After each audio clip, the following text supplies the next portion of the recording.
Hello, everyone. Thank you so much for joining us tonight. We're just going to give it a couple more minutes.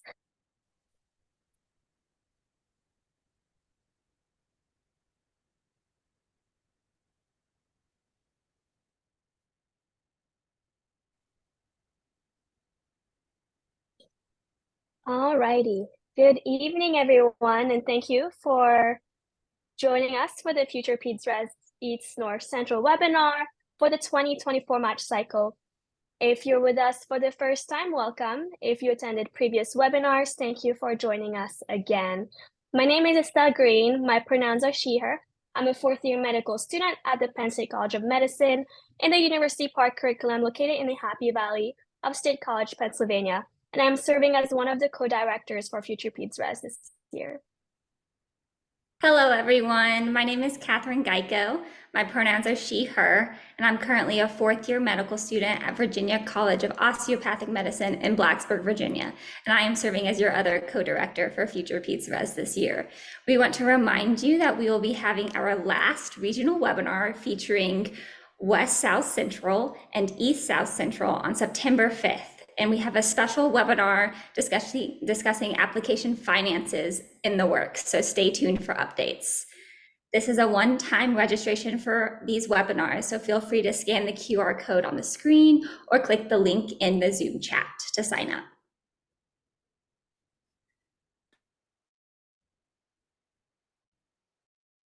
We would also like to IMG applicants to register at 4 p.m. PT, 7 p.m. ET. This webinar will be hosted by the AAP section on pediatrics trainees and section on IMG, so that IMG participants applicants can gain insight from program directors and residents. Feel free to scan the QR code on the screen or register by clicking the Zoom link in your chat. We'd like to take a moment to share ComCEP's Open House Hub on their website, highlighting various program open houses, including the Zoom links, all in one convenient location. Feel free to scan the QR code on the screen or click the link in your chat to check this out. And before we start, we would like to acknowledge our APPD faculty advisor, City School of Medicine, as well as Colin Hughes, who serves as the Associate Executive Director for the APPD. We would also like to acknowledge our ComCEP faculty advisor, Dr. Rachel Thompson, Assistant Professor of Pediatrics and Director of Pediatric Undergraduate Medical Education at the Boston University Tribanian and Abbott Division School of Medicine. These individuals have made tonight possible, and we're very grateful for their support.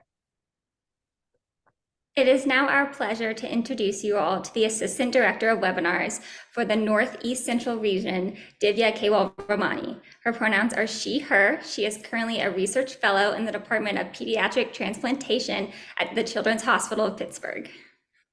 Thank you for that lovely introduction, Catherine. We would also like to introduce our FPR Webinar Associate Director working hard behind the scenes tonight, Denise. And now, let's delve into our goals for the night. Welcome to everyone joining us tonight. We are so excited to have everyone at the East North Central Regional Webinar and are grateful to all the program directors and assistants, as well as coordinators and residents who have taken the time out to be with us tonight. Our series goals for the regional webinar are providing pediatric residency applicants with foundational knowledge surrounding the virtual interview season, well-rounded insight into the benefits of programs by region, and a devoted time for a live Q&A session. We will be transitioning to our breakout rooms shortly. In each room, applicants will be able to learn about some of the programs and ask questions near the end. All the breakout rooms are recorded, so if you're interested in learning about the other programs that are not in your own breakout room, you can check out the YouTube page later for the recordings. After that, we will move on to our resident happy hour. During the resident happy hour, there will be residents and applicants in the breakout rooms to connect, discuss, and get first-hand information about the various programs.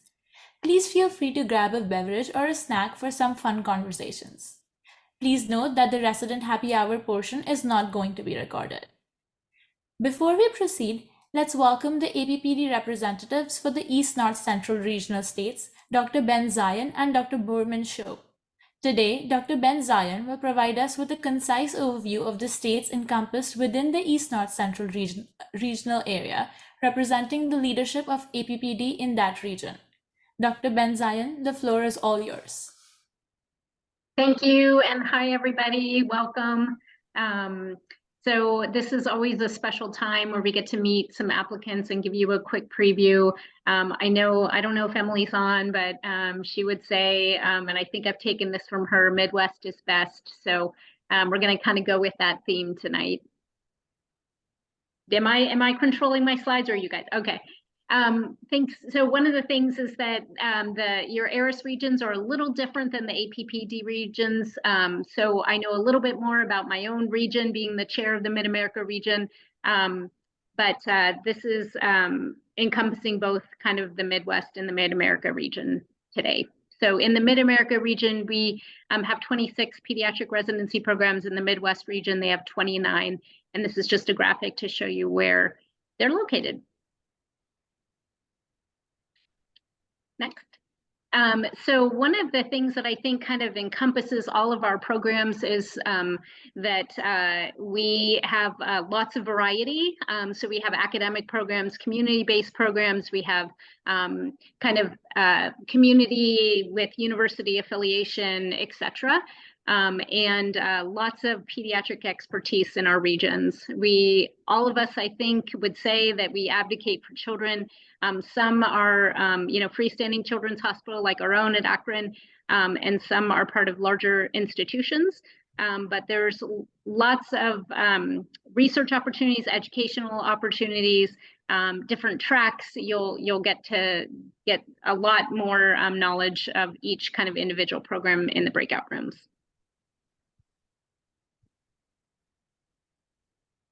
And one of the things that I would say that would highlight our residents, caring, compassionate, friendly, kind-hearted, humble, and devoted, really just a great group of people. I really think the Midwest fosters a certain sort of friendly, down-to-earth kind of culture. And then we have very diverse patient population. You'll see that there's can be quite a mix between urban, suburban, rural patients. Some of our hospitals draw from a very large region.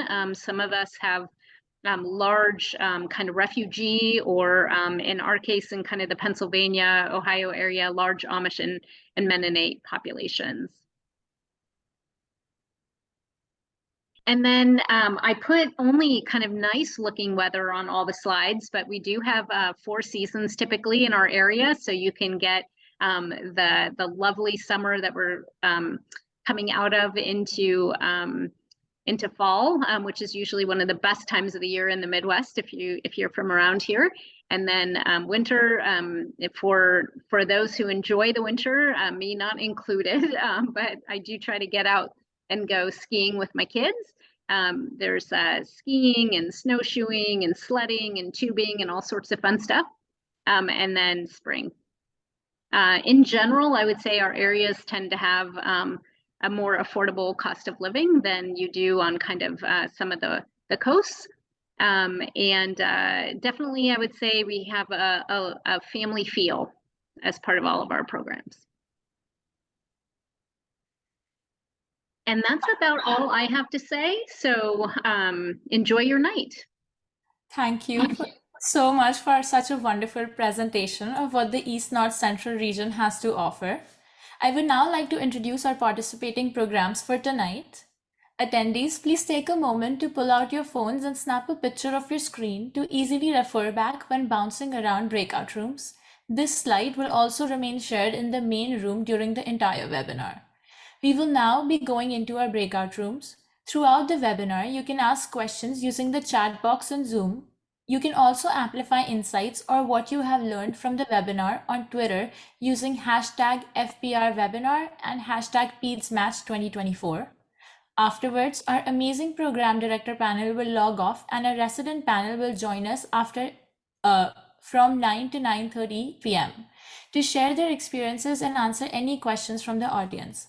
We will now give everyone a few minutes to join the respective rooms. Great. Welcome everyone to room 1. My name is Divya Keval Ramani and my pronouns are she and her. I am currently a research fellow at UPMC Children's Hospital of Pittsburgh, and I have the honor of being your moderator tonight. We also have with us today Alex. Hey everyone, I'm happy to be here. I am IMG from Ecuador and I am the Associate Director of Research. I'll be working behind the scenes today. Thank you, Alex. I would like to invite our program representatives to give a short presentation of their program for 5 minutes for the first part of the evening, and then we will take questions after all the presentations. Attendees, you can however leave your questions in the chat as we go. We also encourage programs to make use of the chat to answer any questions they can in case we run out of time. To ensure that all programs are adequately represented, each presentation is limited to 5 minutes. When you hear my timer go off, like that, please begin to wrap up your thoughts, and that will signify that you have 30 seconds remaining. Our first program for the evening is University of Chicago. I would like to invite your representative to please unmute and tell us a little about your program.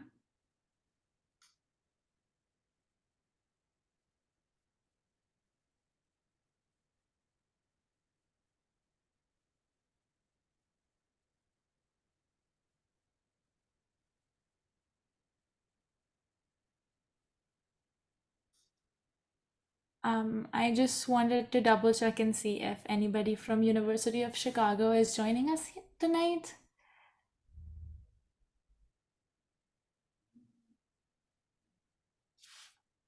I guess that we could just move on to the next program and then wait for University of Chicago. Our first program then would be Lurie's Children's Hospital of Chicago. If your representative could please unmute and tell us a little about you. Hello, everyone. Can everyone hear me okay? All right, great. So my name is Uche Ewulanu. I am one of the Associate Program Directors at Lurie Children's Hospital of Chicago in Chicago, Illinois. And I'm so delighted and excited to be with you all this evening to share a little bit about our program and why I think it's the best pediatric residency program there is. So first and foremost, I like to highlight the fact that we are in one of the greatest cities in this country, Chicago. So I personally have lived in a bunch of different cities throughout the United States, a lot of different big cities. And sincerely, Chicago is one of my favorite cities from the fact that it is racially and ethnically diverse. It has an amazing food scene. It has tons of different sports teams. There is a plethora of things to get excited about and get involved in the city itself. And what's great about our program is that it truly lives within the city. It lives in Streeterville, which is in downtown Chicago. So you have access to all of the amazing things that Chicago has to offer, quite literally right at your fingertips. In terms of the residency program in and of itself, it is a program that has 104 residents total. We have a PSTP or a physician scientist program, as well as a child neurology program, and of course our categorical peds program as well.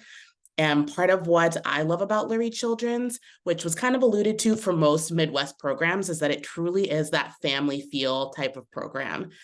Despite it being on the slightly larger end in terms of how many residents we have, it truly feels like a family. And part of what I like about the family, unlike the family that I grew up in, where it's very much the parents tell you what's going on and then the kids just listen, so to speak, this is very much a collaborative environment where our program grows and evolves so much because of the resident feedback that we get.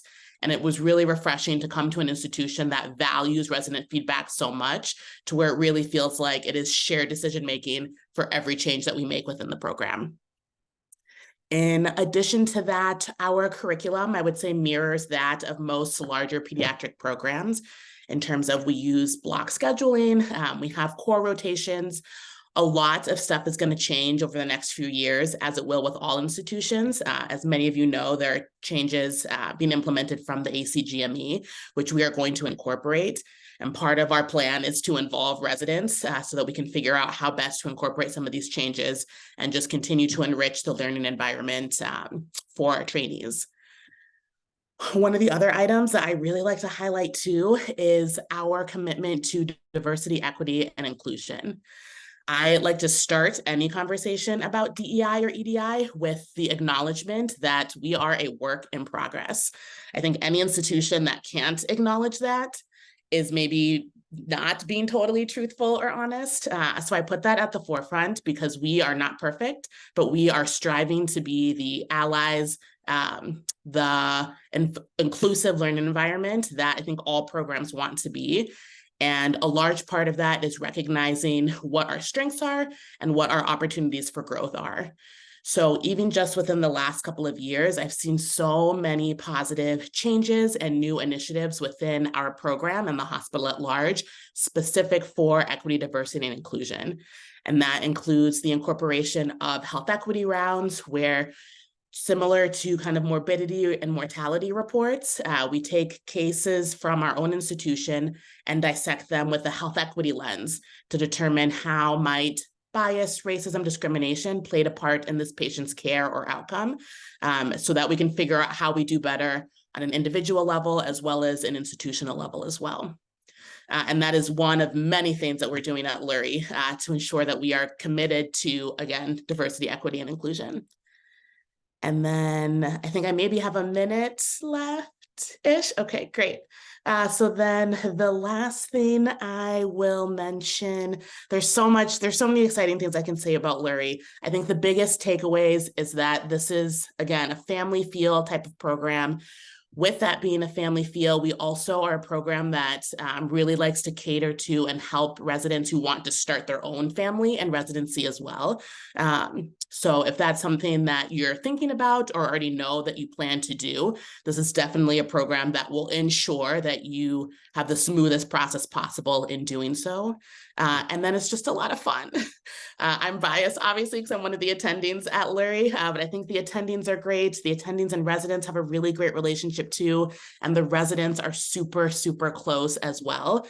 I think everyone leaves the program with lifelong friends, and that is just the nature of who ends up being interested in our program and who we end up recruiting, that these are people that work well together, and because of that, actually enjoy spending time with each other outside of hospital walls. Perfect. Thank you so much. I bet you have amazing views. I saw that it was the second tallest children's hospital in the world. Yep. Thank you again. Our next program for the evening is University of Wisconsin. If your representative could please unmute and tell us a little about you. Thanks so much. Thanks for having us, and thanks to everyone in the audience for being here. My name is Dan Sklansky, and I'm the program director in Madison. I am so excited to see all of your faces here and some of my favorite Midwestern colleagues, and proud of being in the A-team room, which this very much is. So excited for all of you, wherever you're going to residency. You cannot go wrong on this list. I think you can read lots of details on the slide, and I won't go over them all. I think that probably the most important aspect of our program is really our culture. And I can't take credit for that. It's been here for a long time. But I think much like in the city of Madison, the microcosm of our program involves a really strong community that is inclusive and has flattened hierarchy. And I think that flattened hierarchy is really important for a safe environment in which to learn, and also a fun environment, and patient safety.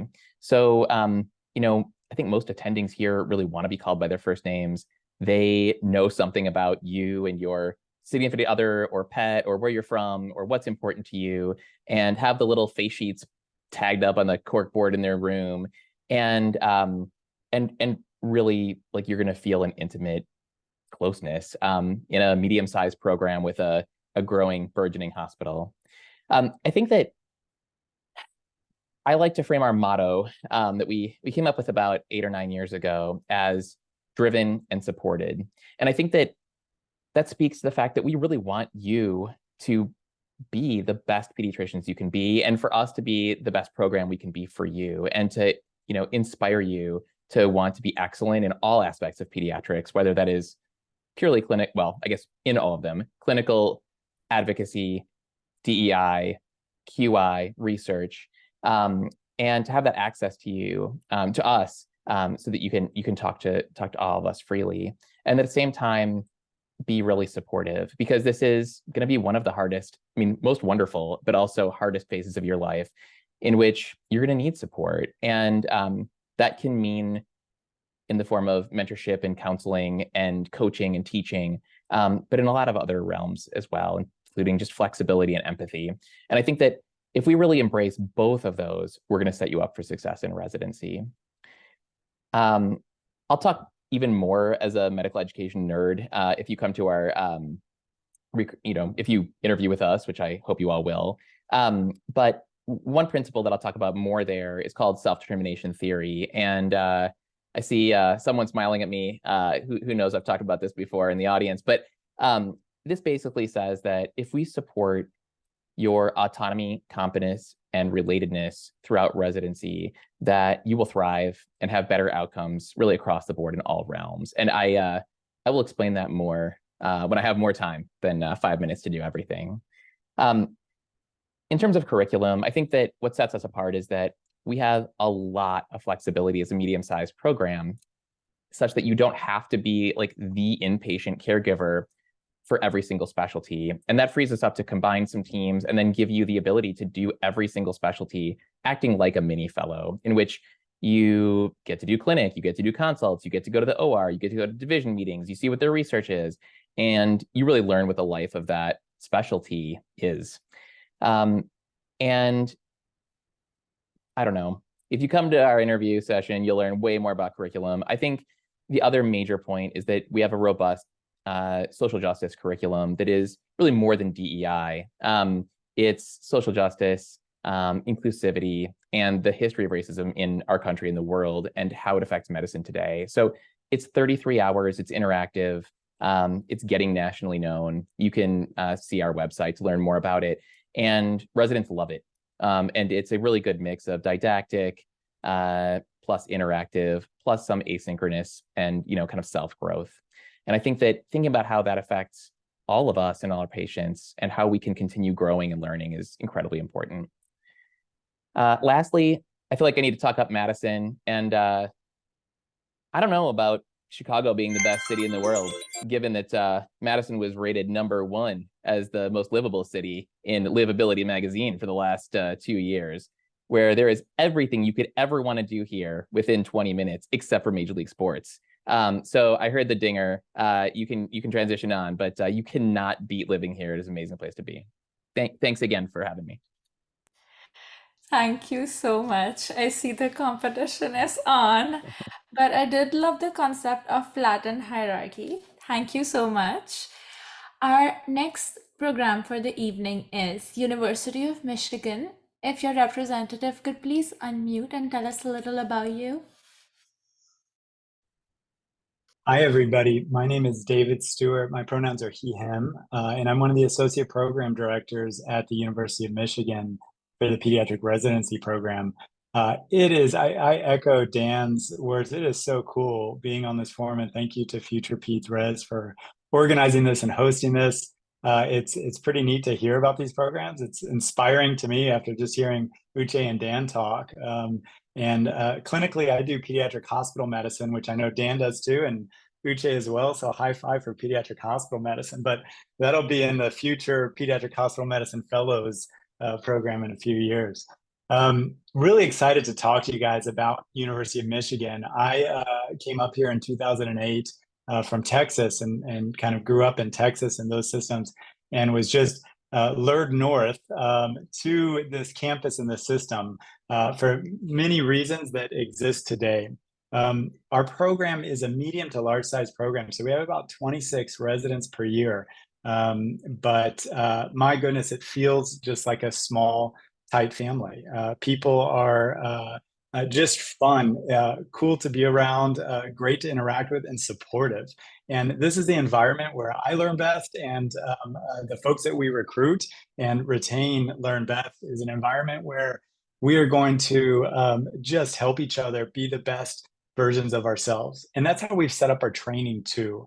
So you'll be working at University of Michigan Hospital, specifically Mott Children's Hospital, which you can see the stats there, large 348 bed hospital with a bunch of visits a year. And you'll be seeing just some phenomenal families and patients and pathophysiologies, and supported by other residents and our faculty and fellows.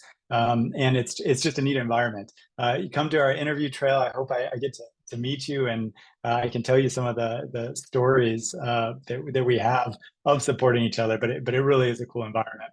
A big name of the game in our training is your individual curriculum, your ability to choose what you want to learn. And so, of course, we go through all the ACGB requirements, and we're going to prepare you to be the best physician you can be. We also have 11 elective blocks that you get to choose the rotation where you want to go and work with some of the experts there. And you can even develop your own rotation. If we don't have it all kind of set for you, you can develop your own and tweak it, propose it. Will help you there. And a lot of our residents do this as well. And we find that is one of the best ways for you guys to unleash your full potential.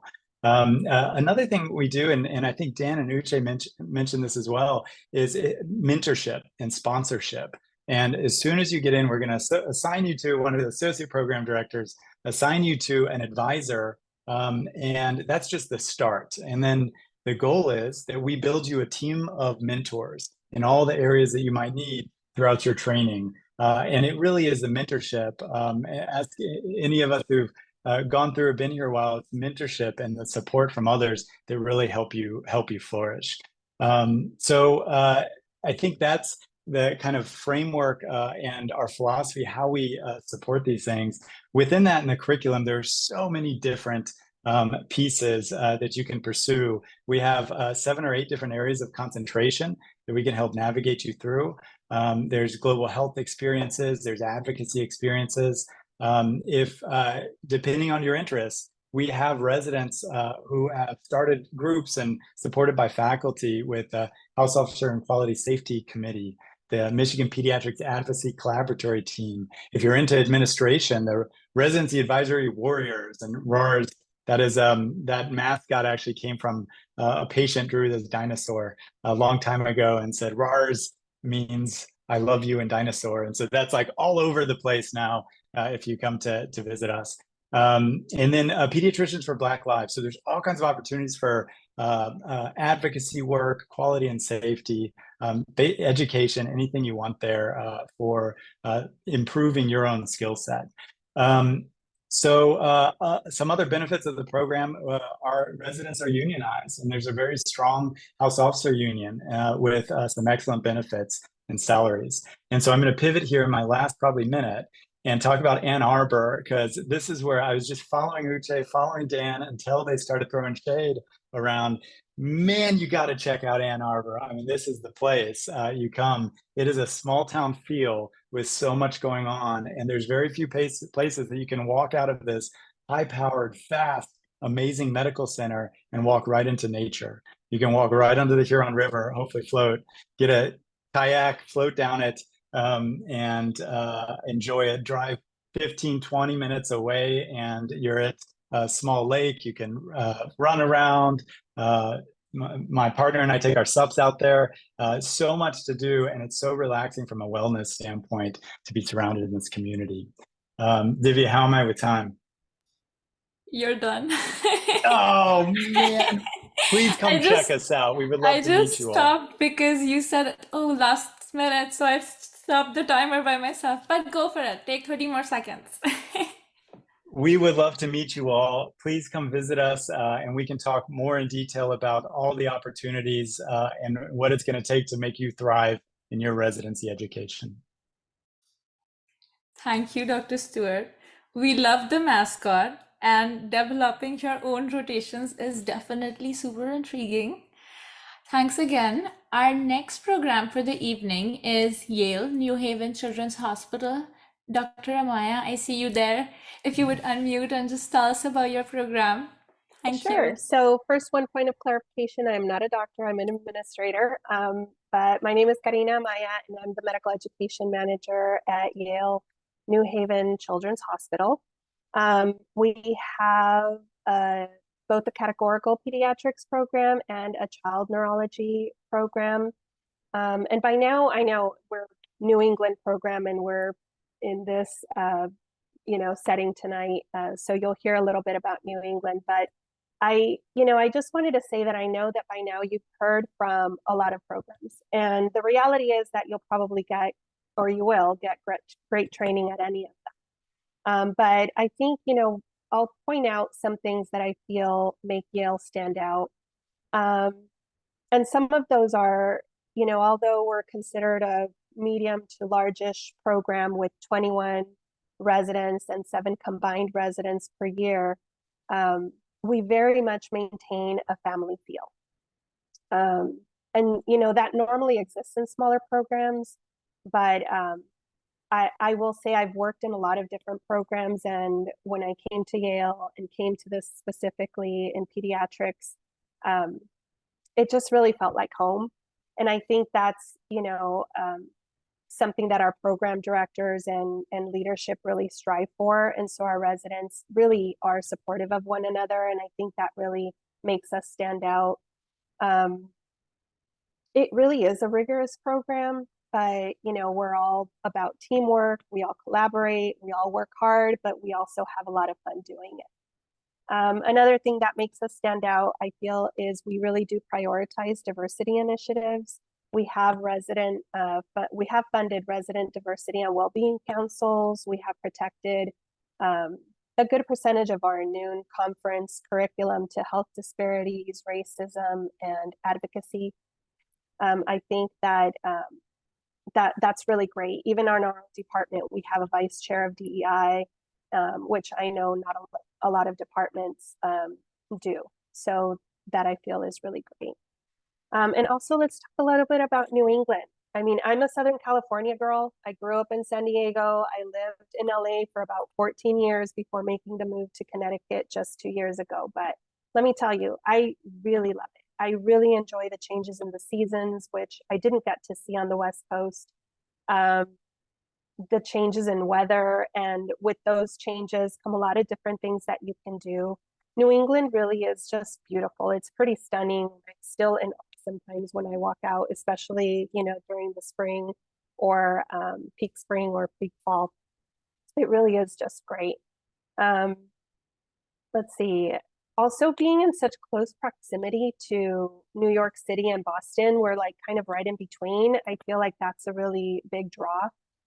From New Haven, you can be in New York City on the train in just a little bit over an hour, and about an hour and a half to 2 to Boston. So you're in this area where it's a small city and, suburbs surrounding it. But at the same time, you can have that, big city nightlife or whatever it is that you're seeking in a whim. It's just very easy to be able to do that. I haven't also been disappointed at all with the food, I must say.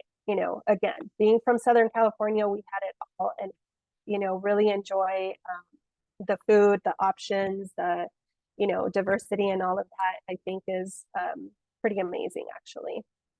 Cost of living is also great. Resident salaries really stretch here. So I think that's a major plus, and, our residents are comfortable. And so I think that that is something that is really important as well. I guess I just, lastly want to say that residents really support each other here. I think also transparency is huge. Leadership really wants to hear from residents, and they're very transparent about everything that's going on and what we do and the changes that we make, if any, and why they're being changed. But we also really consider residents' feelings about everything, and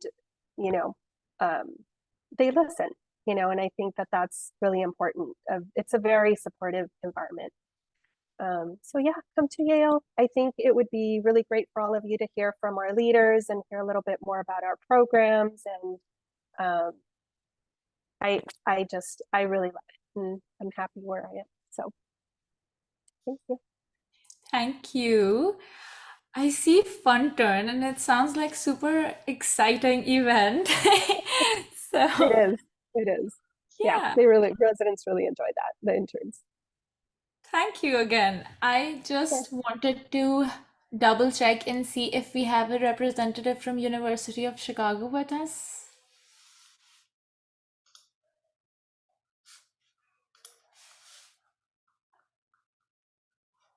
I guess not. Well, thank you everyone. That concludes the program overview portion of the evening. Now we will open up the floor to a live Q&A session. If anyone prefers to remain anonymous, please feel free to send me a personal message or Alex a personal message, and I will address your question to the program representatives. I see the first question is, will the interviews be virtual this year?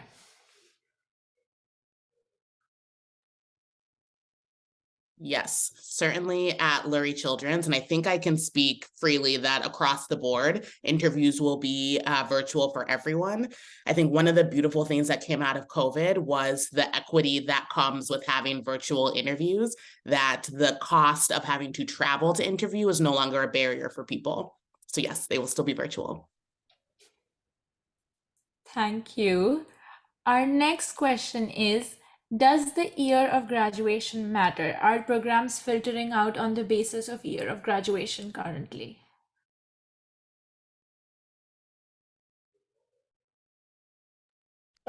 Speaking for University of Michigan, no, we certainly don't.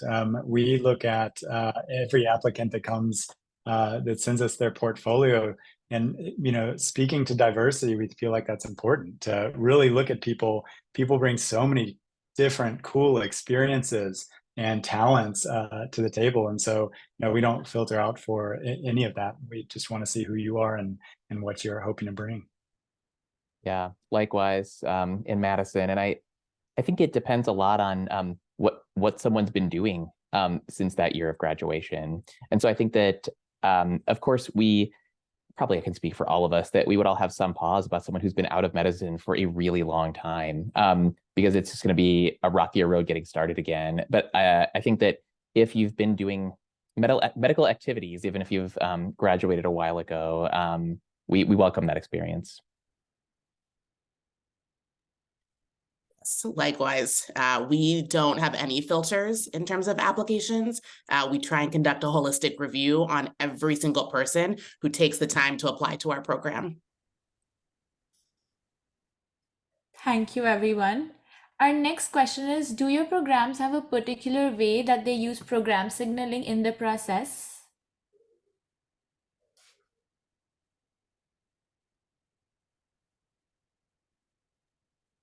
I can say that for Lurie, the program signaling is really nice. I'm sure it's really tough for you all as applicants, because I'm sure there are a ton of programs that you like that are maybe spread across the country. So how do you decide who to signal? The way that we generally use it, because we do receive so many applications, it's really just one extra way for us to know that this is someone who is very serious about our program and really wants to come. And again, we do a holistic review, so we don't filter out people who don't signal us, but it's just an extra kind of flag saying, hey, it's not just that I'm applying to your program because I'm applying to all the programs in the Midwest. It's that I have a vested interest in Lurie Children's. Same here. Thanks, Uche. We do the exact same at University of Michigan, use it the same way, and it is helpful in that regard when you get so many applications. I will say, and I imagine it's similar in many programs, we only use that during our holistic review for inviting interviews. After that, we never see signaling or geolocation or anything as far as ranking after that. It's only in that first invitation for interviews piece. Yeah, same. And hopefully no programs are using that in ranking. I think that once we can tell that you want to be here, then we're just going to rank you based on thinking that you're going to succeed in our program. That makes sense. Thank you. Our next question is, are applicants with attempts due to hardships right before the exam excluded, even if they have a good CV and a holistic CV, I guess?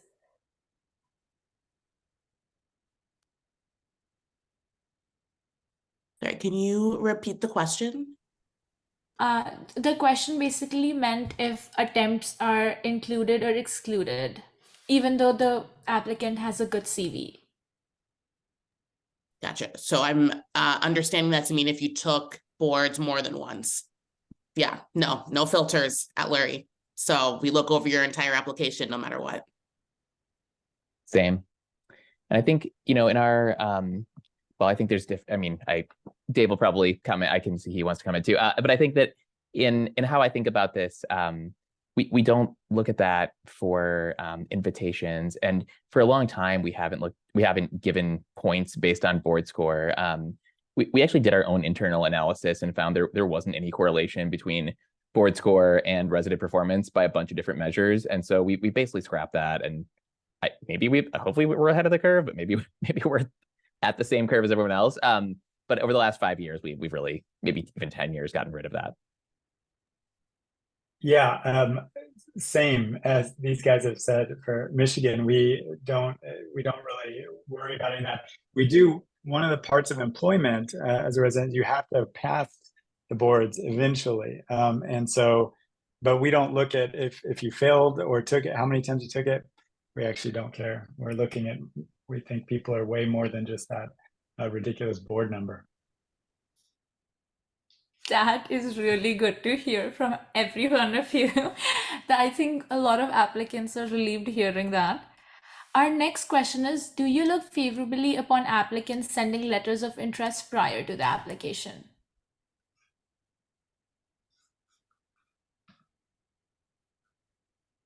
Neither.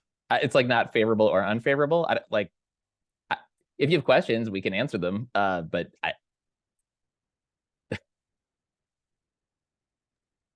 Yeah, I agree with Dan. It doesn't hurt, but again, you all will have so much going on during application interview season that don't feel like it's necessary to do that for every single program by any means. Agreed. I think there's some certain circumstances where you might want to know something before you spend your own time in trying to interview somewhere or interviewing somewhere about, I don't know. I mean, it might not be that the program can tell you, but a very specific interest of yours that it was hard to find out from the website, or if a partner would have a job opportunity in a department in some way. I think some things like that are, worth just writing an email about. But for the most part, I don't think you need to contact us beforehand. That makes sense. The next question is, do you accept additional letters of recommendation via email or any other format? Michigan, we do not. It's all through ERIS. And so we try to keep it just standardized so everybody has the same opportunity. Likewise. Same at Yale. Yep. Makes sense. Okay, before we do a few more questions, one question that we always ask in every webinar is, what would your program's theme song be?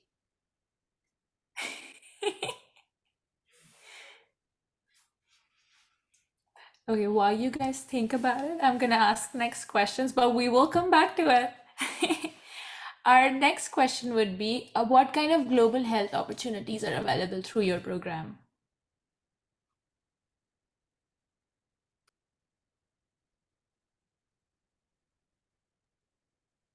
Now thinking so much about the song. Yeah. So at Lurie, we have a really robust global health program. Residents have the opportunity most often in their third year of residency, when they have a lot of elective time, to travel abroad. Some of that is a choose your own adventure, and we can help create different opportunities for you both within the US. We had a resident who wanted to go to a Native American reservation and practice medicine there, and we help facilitate that. And then we have some of our standing programs where we travel to Tanzania and other countries that's a little bit more formalized. But yeah, if global health is something that you're interested in, it's both a track at Lurie, and even if you don't want to be a part of the track, it's something that you can participate in as a resident no matter what. That makes sense. Our next question is, any recommendations about sorry, go ahead. I was just, do you want to hear from the rest of us about global health, or You can go for it. I was texting my chiefs to give me a song. That's really smart. I mean, it's gonna be something from like the early 90s otherwise, and the people on this phone call are gonna be like, what is that? I don't, whatever. Anyway, so I mean, we have a global health pathway that I think the principle is really that we want to make sure that when you do go somewhere abroad or within the US, and I think we also have access to IHS centers. We've sent someone to the Texas border detention center, and then also embedded in Amish communities, so local or truly global, like abroad, global health, that when we send people, they are prepared for culture shock when they get there, how to learn the most they can learn, how to do the most good they can do, and really be like the antithesis of health tourism, and then be prepared to re-enter, have that re-entry shock and adjustment, and then bring back the most knowledge and empathy and broadened horizons that they can to themselves and others. So we've had both of our leaders here have led the American Board of Pediatrics Task Force on Global Health Education for the country. And, we really have a robust curriculum that's 2 weeks of protected time every year that residents pretty much have to do unless there is a very special circumstance in order to then go abroad in a program sponsored manner. So it's a lot, but it's very good. And I won't take up too much time, Divya. It's basically the same thing you guys heard at the program. It's all kinds of opportunities. We've got a whole clinical track. If you're interested in global health, we'll help usher you through that to see where you can put it in your curriculum. And we have an associate program director, Shane Quinones, who meets one-on-one with every resident who's interested in this and helps them throughout their 3 years. Makes sense. Also, I am not the time monitor.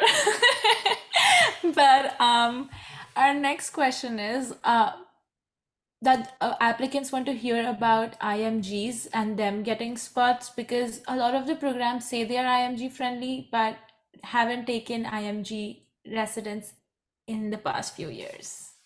So thoughts?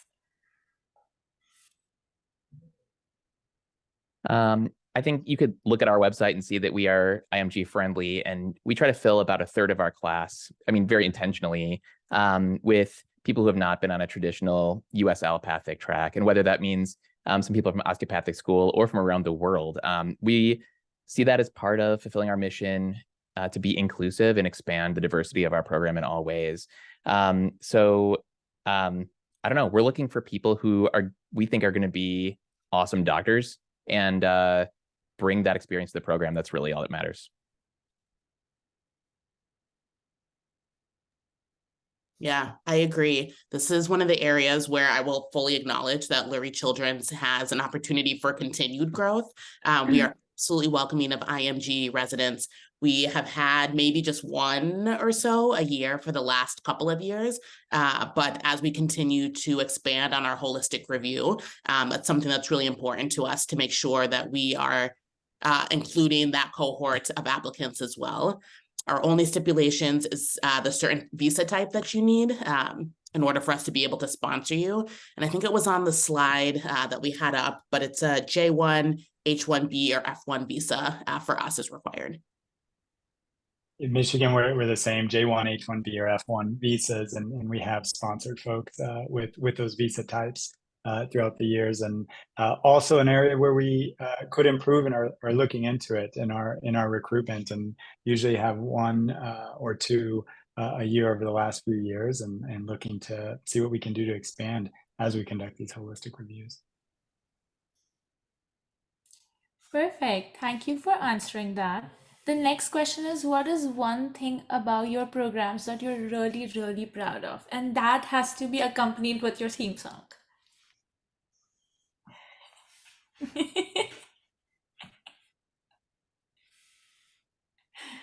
All right, I have our song. All right. It's an oldie, but goodie. We Are Family, Sister Sledge. And that's literally the first thing that came to mind when you asked about a song, because that's the way I feel. Like we really are truly a family. And that's I think the one of the program's top qualities for sure. We love that. Thank you. I will say the first song that came to mind, because I haven't heard back from our chiefs yet. That was a great idea, Dan. The first song that came to mind is Eye of the Tiger by Survivor, another kind of old school song. But it came to mind to me what we've already mentioned or alluded to, that residency is hard. We know that. But the supportive environment that we aim to create is what helps you thrive, not just survive, but thrive in residency. So that Eye of the Tiger song just like makes me think of like running through it and surviving and thriving. And that's part of what I'm most proud of to be faculty at Lurie, is that, again, we truly ensure that every resident has a support system to the point where we'd also divide up all of our residents to certain APDs, certain advisors, and I give all of them my phone number. And so I had a resident text me at like 9 p.m. last night just to be like, hey, I'm in the NICU. This is really hard. Can I chat with you for 2 seconds? And I never thought I would be that faculty member to just give out my phone number in full transparency. But it's like my favorite part of my job is being there to support the residents. And it feels incredible that they trust me and have enough confidence in me to reach out to me in times of need. So yeah. Well, my chiefs also texted me Eye of the Tiger, but I was like, come on, man, like I could have done that. I'm gonna go with Stand in the Place Where You Live, otherwise known as Stand by REM from 1988, which you can feel free to Google. Wonderful song. And I think that it represents for me being comfortable in your own skin and understanding your context in the system of the world and in medicine. And I think I'm most proud of that in our program, that we're teaching and modeling incredibly good community membership in, again, all of those aspects of, the medical part, but also in advocacy, QI research and everything. And I think that, we really have to know ourselves and where we stand. So stand. Never heard of it, Dan. I'll Google it after. And hey, I think I also texted Chiefs immediately. As soon as you said it, I was like, all I could think of was Taylor Swift, right? But then like no song was coming. I was panicking. So Chiefs were brilliant at this, and they immediately went to Motown, which just like fits for our area. And so Ain't No Mountain High Enough was the one that was voted on in the like 3 minutes you gave us, Divya. That was a little unfair. So that would be ours. I think for our program, there are so many cool things, and you hope that most programs are going to tell you it's the people, because it really is. It's who you surround yourself with is so neat, and having the support that I talked about earlier. I think though one of the things is the collegiality, and that in our program, of course, within the residents and the residency, but my goodness, when you're talking to this amazing pediatric cardiologist or peds nephrologist, and they're just like so humble and there and collegial and want to see you grow. And that is just such a special part of the learning environment here that I just really love.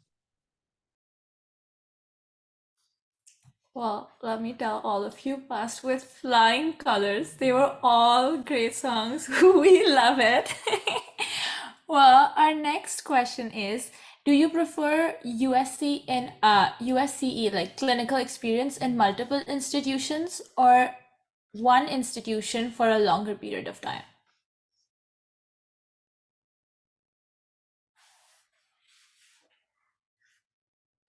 I have honestly never thought about that. I think either one is fine. I think we want to see letters or hear rotation comments that you were really invested in your patients and in learning and working in a team. And I don't really think it matters too much exactly like if it's multiple small ones or a large experience. Yeah, same. We interview people with both of those kind of combinations every year, so it doesn't matter to us. Yeah, likewise at Lurie. That is perfect. Our next question is step 3 necessary? Like, should you take it before submitting the application, or is it okay if we do it later? Later. Agreed. As late as possible until you, except for like if you forget about what BiPAP with COPD people does. I love that every program director is so chill here. How do you prepare residents for the next step in their medical journey? Like in terms of mentorship and fellowship or becoming an attending and like more so feedback sessions, I'm assuming was the intent of the question. So yeah, that can go in so many different ways. I talked in my little blurb about that web of mentors that we create for you, depending on what you need.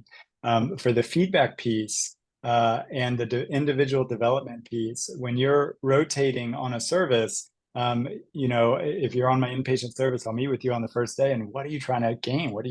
Out of this couple of weeks we have together, what do you want to get out of it? And I will direct my coaching and teaching to you throughout it. If you're interested in education, we'll sit down as you're running a team and talk about how our learners are doing and what you can do to help develop each of those learners. And so the feedback is just kind of like part of the experience, part of the development, and built in to this kind of high-powered clinical care and growth that we're all doing, whether you're on the outpatient setting or in the inpatient setting. And I hope I kind of answered some of that question. And a very broad question. I mean, it's like the whole point of residency, right? It's like, we'll sum up all of what we do in residency. I mean, it's to get you to become an independent practicing physician, right? I think, probably a lot of us do many of the same things. And I think what Dave said, we certainly do. I try to think about this in terms of a continuum of development. And we thread professional development sessions throughout our block conferences that focus on what you should anticipate seeing in the next year and how to get ready for that. And that includes, I don't know, personal finances, some like other adulting things that many of us, at least I can speak for myself, had no idea about as someone who basically went straight through and was a 26-year-old just starting, and I didn't know adulting. And so I don't know, I think we're trying to help with that while also trying to foster that individualization that Dave was also talking about.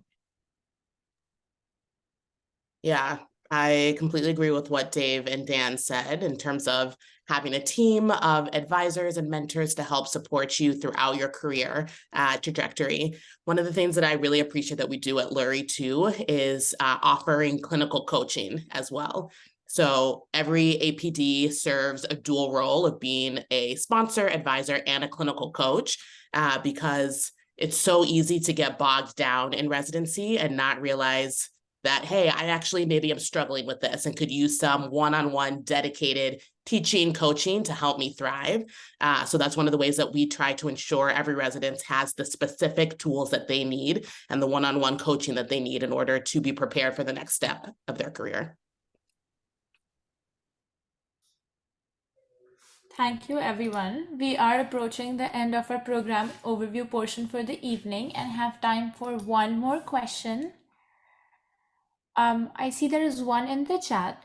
What is something that makes an application stand out in your program? This is easy. I think that there isn't one thing. It really is just when you're thinking about your application, when I coach students developing this, I just try to be your authentic self. Bring who you are and what makes you tick and put that in the application. I think there were some questions as I scanned it about the other kind of like parts of the application. Just choose what is most important to you and what helps create who you are. And I think we look at all of that. And so there's not one thing, because we're looking for just a diverse group of people with different backgrounds and talents and experiences and focuses. Yeah, don't try to put, I don't know, one thing that's like really shiny in there that I don't know. First of all, we probably don't care about. We do want to see that holistic, like you really want to be a doctor and work in teams and take care of patients. And also, like, you don't want to sell yourself and then feel like you have to do that shiny thing when you get there or whatever. Like, just be you. Agreed. I have nothing to add. Just be you. Be you. Got it. All right. Hopefully everyone got the chance to learn a little bit more about what our East North Central programs have to offer.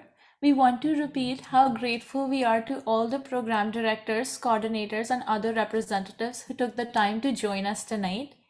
We will now request our program representatives to kindly log off as we transition to our resident panel portion of the evening. Welcome everyone to room number 2. My name is Sheena Bedi. My pronouns are she, her, and I am an MS5 at D.Y. Patil Medical College, India. And I am an assistant director of webinars for FPR this season. And I will be your moderator this evening. I would like to invite our program representatives to please give a short presentation of their programs for 5 minutes for the first part of the evening. And then we'll be taking questions for all of the presentations. Attendees, you can, however, leave your questions in the chat as we go. We also encourage programs to make use of the chat to answer any questions they can in case they run out of time.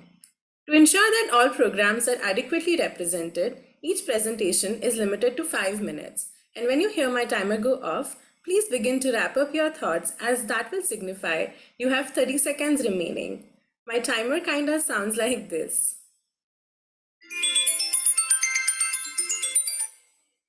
Thank you, and let's begin. Our first program of the evening is University of Illinois College of Medicine at Chicago. I would like to invite your representative to unmute and please tell us all about your program. Hi there. Hello, everyone. Welcome. And thanks so much for inviting me to join this panel. Really happy to be talking to all of you. So I'm Kelsey Avance. I'm the program director at University of Illinois at Chicago, or UIC. My pronouns are she, her, and very excited to tell you a little bit about our residency program. So we are a medium-sized residency program located inside the city of Chicago. We serve a majority urban underserved population, with about 70% of our population being covered by Medicaid. We have 12 residents per year. And in addition to that, we also have a total of 16 Med-Peds residents who rotate with us for half of the time as well. In terms of kind of like our curriculum and how our program is structured, we are X+Y, and we do a 3+1 structure. And so for those of you who have looked into X+Y or are familiar with that, you may know what that means, but for those of you who aren't, we do 3 weeks of an X rotation. So that may be something like wards or NICU or an elective, followed by 1 week of a clinic-based experience where you have your continuity clinics, and we also work in some acute care and longitudinal electives that you get to do through that time. We think it's really cool. This is our 2nd year of doing it, and our residents have really enjoyed it. You get a nice guaranteed golden weekend every Y week. So every 4th week, you can march it out for the whole year and know that you have that weekend off. So it makes it really nice for planning your life. And it also just gives you a nice break in between some of those more demanding rotations as well. One of the other things we really enjoy about our program is we have a number of specialized tracks that you can participate in. So we have tracks in global health, research, peds hospitalist medicine, the medical education track, which I am particularly fond of because I direct that.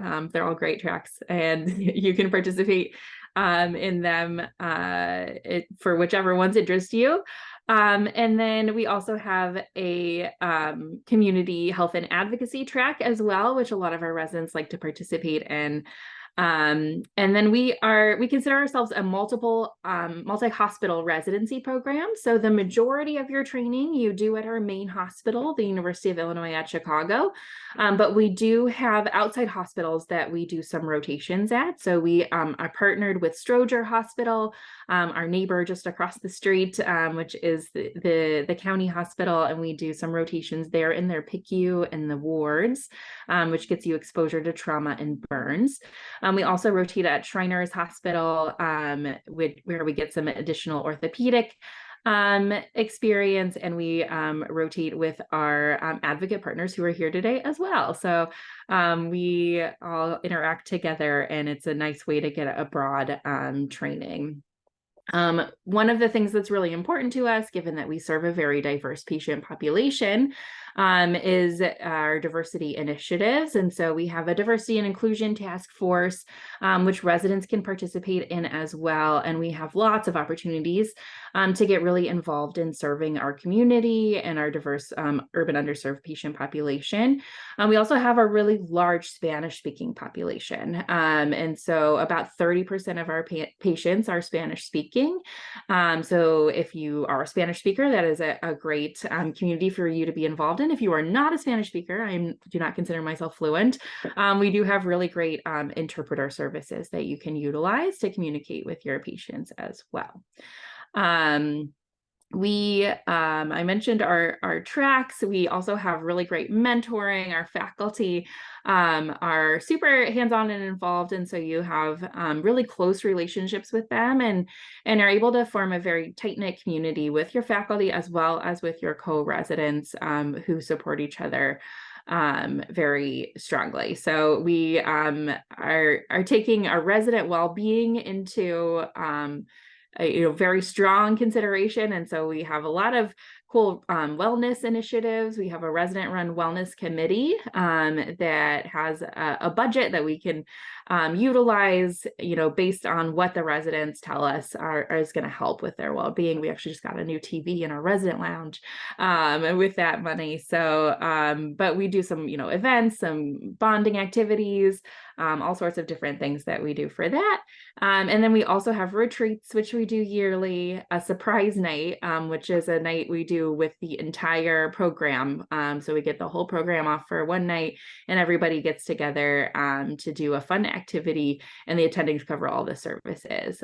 So that is kind of a little bit about our program. You'll hear from some of the other programs here today who are in Chicago, that Chicago is an amazing city and a really great place to live and be, and really take advantage of your free time in residency, which you do have. So you do all sorts of cool things, go to restaurants, go to sporting events, concerts. It's a really great place to live. And I enjoyed it. I still enjoy it and hope that you will too. That is my spiel. Wow, thank you so much, Dr. Evans. It was so beautiful knowing what UIC Chicago holds for all of us. We'd like to give a couple of seconds for attendees to switch between breakout rooms if they wish to. Thank you so much. And the next program of the evening is University of Illinois College of Medicine at Peoria. I'd like to request your representative to please unmute themselves and talk about your program.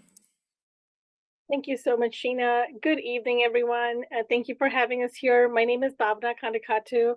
I'm the program director here at the University of Illinois College of Medicine at Peoria. We belong to the Children's Hospital of Illinois, which is the largest children's hospital in central Illinois.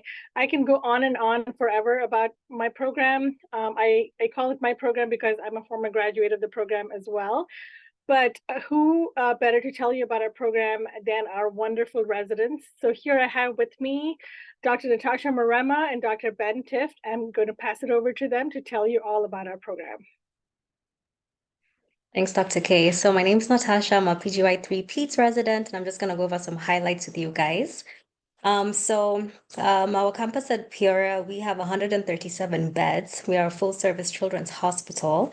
We are also a level 1 trauma center, and we have a level 4 NICU as well. So we get to see a lot of interesting cases.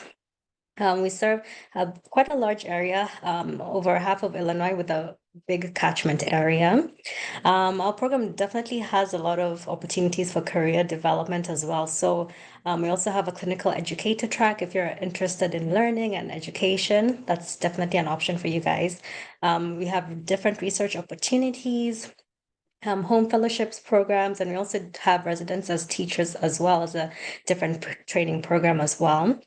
We're also big into wellness, so we have a lot of support as well. The program is great at including parental leave. We have free mental health care as well, a lot of academic resources. We have free covered parking, which is great, especially when it rains and in the winter. We also have a lot of wellness activities that are scattered throughout the year as well, which is great for our morale in general. And then we are big into studying, so we have a great board prep curriculum. So during noon conference times, at least once a month, we have it dedicated to different topics, and we go over different board prep questions and quizzes, and we go over them together as a group. We also have a residence award ceremony. We call it the UE Comp Oscars. So we'd like to just highlight our residents doing amazing jobs across all 3 years as well. It's really fun. We have great community opportunities for the outpatient side as well, if you guys are interested in the outpatient perspective. And again, we have dedicated research support. So we have a lot of good support from that standpoint too. And I'll hand it over to Ben just to go over everything else as well. Hey guys, I'm Ben. I'm also a PGY3 resident here in Peoria. So going to tell you guys a little bit about our curriculum. So we are also utilizing the X+Y schedule. So 3 weeks on X and 1 week on Y. So for example, I just got done with 3 weeks of neonatal ICU, and now I'm on my Y week. So during your X time, we tried our best to structure it in terms of 3 weeks on one specific rotation, so you get nice continuity of care with your patients over that time. And then during your Y block, you have several different outpatient experiences. We have our resident clinic, which serves a really diverse patient population in the heart of Peoria. And then you also go and work at an OSF medical group office with an attending physician that kind of helps you see the structure of what your life would be like as a future outpatient pediatrician, if that's what you choose to do.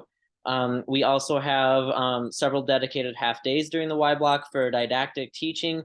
We have a half day of outpatient education, a half day of didactics with the subspecialists, as my cat crawls into my lap, with like our endocrinology group, our cardiology group, NICU, neonatologists, etc. And then you also get an admin half day and a research half day as well. We also have a really great simulation center, quality improvement curriculum. You get a research mentor, an academic advisor, so we have really great mentoring as well. I'll pass it back over to Natasha to talk about some of the other aspects of our program. Yeah, we have a great DEI initiative as well. We are super involved with students as well. So there's URIM scholarships available for students who come to visit with us. And we also have health equity grant rounds as well. A couple other details. We are located in a great spot. So Peoria is a kind of a smaller city, not as huge compared to Chicago. So you have a very low cost of living. There's minimal traffic. It takes me literally 6 minutes to get from my apartment to the hospital, which is great, especially like on floor months. We're the #1 city to live in Illinois. We have a very low cost of living, and residents are compensated pretty well as well. So that makes, we can save, we can have some extra money to do some stuff if that's what you want to do. We also have a close-knit family feel as well. It's Midwest. We pride ourselves on that type of vibe as well. We have great restaurants. I just ordered some Indian food for today. It's like my favorite food to eat here in Peoria. And we also have huge outdoor trails. We are big we're big outdoorsy people, so we're always hiking, biking. We're always outside when the weather is great. And then just a couple more details. We accept visas. I'm also on a visa as well, so we accept J1, H1B, and F1 visas for IMG people. And we are also medium-sized programs, 12 residents per year, just like our colleagues up in Chicago. And one very important detail I forgot to mention, we do have free food and drinks as well. Thank you. Convenient, especially when you're on inpatient. It's the nicest thing ever to not have to worry about meal planning when you're on floors or NICU or PICU.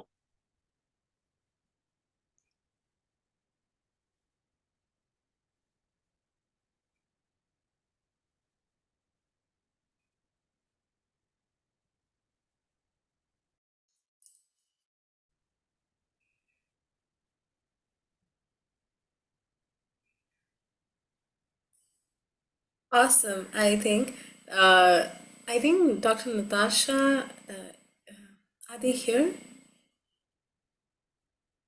Yep, I'm here. Yeah, that's about all we have. Yeah. Awesome, awesome. Thank you so much, Dr. Ben, Dr. Natasha, and Dr. Kandika too. This has been very insightful, and we're very excited. And we like to give a few seconds for attendees to switch between rooms as they wish. And the next program of the evening is Advocate Children's Hospital, Oak Lawn. Good evening, everybody. I'm so sorry. Could All you give right. me a I moment? think I saw my picture there for a second Yeah, flash by I'm the so screen. sorry.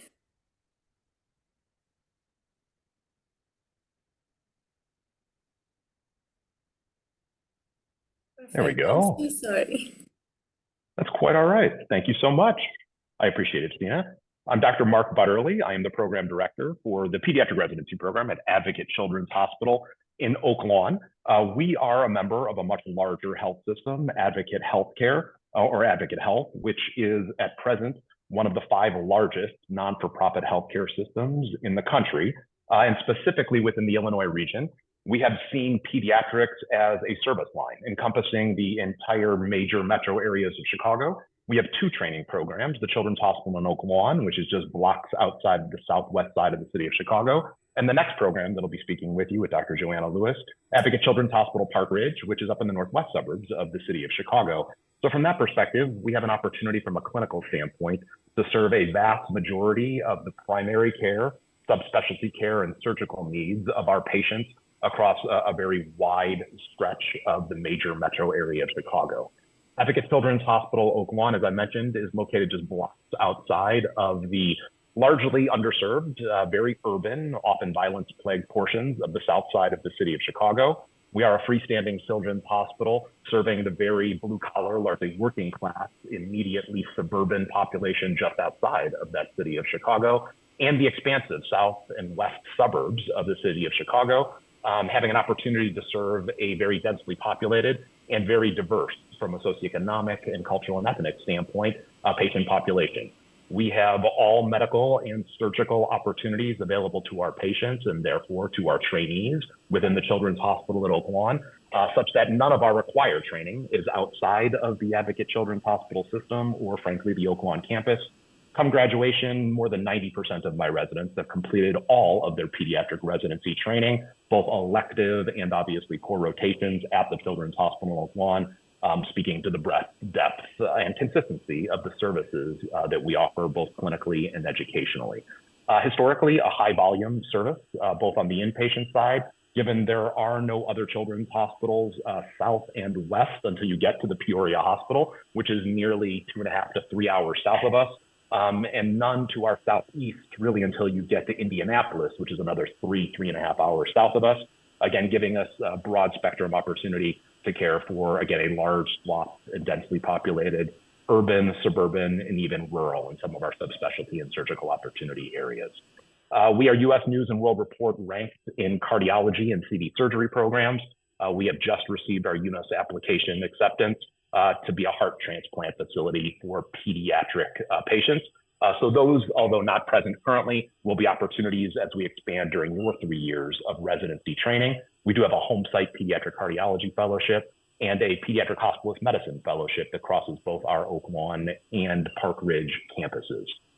We've been training residents for well more than 50 years, but the freestanding children's hospital that you'll be training in, which is located virtually just behind me, was built in 1996, and that's when we expanded to our current complement of residents being 13 residents a year. Again, a nice medium-sized residency program. We pride ourselves ultimately on the connectedness that is available within such a tight and close-knit program, where essentially all of our trainees are on campus day in and day out. We additionally have 2 different medical schools who send their M3 core clerks to rotate with us, such that at all times we have a dozen M3 core clerks rotating with you on inpatient, outpatient, newborn nursery, as well as subspecialty rotations. We have 3 different universities that we reserve sub-I spots in our general admission unit and have a wide open application nationally for medical students to apply for M4 subspecialty rotations as well. All of our residents participate in a longitudinal outpatient clinic that is a community-based clinic just a quarter mile down the street from the main campus and the freestanding children's hospital. And we have subspecialty clinics scattered around the south and southwest suburbs, as well as the city of Chicago, providing a broad spectrum opportunity for our residents to experience both community-based and hospital-based care. We still perform block scheduling, 14 blocks a year, give us 13 blocks. We have been practicing under some modified immersion scheduling for about 6 years now. So when you are dedicated to inpatient and ICU units, you will not conduct continuity clinics. But when you are on ambulatory blocks and subspecialty blocks, when you're already at our ambulatory center or working in the outpatient arenas, you will have continuity clinics within those timeframes. We pride ourselves, again, on the individualized attention we pay our residents. So that every single block in 3 months in advance, you request the specific weekends that you need off for your personal schedule, and we work around your schedules ultimately to provide your golden weekends and your weekends of coverage, in addition to your vacation time. In a number of our core units, we have pre-scheduled half days almost entirely on Fridays for wellness days. So these are not your vacation days or otherwise, so you can prioritize your well-being, make doctor's appointments, subspecialty appointments, dental appointments. Maybe go to the bank because for some reason it's only open from 9 to 5, Monday through Saturday. So we can get these things covered and you know well in advance, you know, how you can organize your priorities outside of the children's hospital. We, as recently as 5 or 6 years ago, were about a 50-50 program. About half of our residents were going into general pediatric primary care. About half of our residents were pursuing subspecialty fellowship opportunities. Really over the last 4 to 5 years, we've migrated a little bit more subspecialty, such that about 65% of our residents are going into subspecialty work, and about 33, 35, 40% of our residents remaining in primary care, both in and around the city of Chicago, as well as across the country as we recruit residents nationally from that perspective.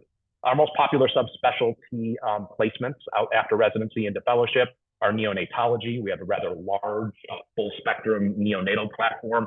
Our second most popular specialty is still hematology oncology, although pediatric critical care and even PDM are starting to rival those opportunities with a number of the other medical subspecialties scattered around the last several years in our training program.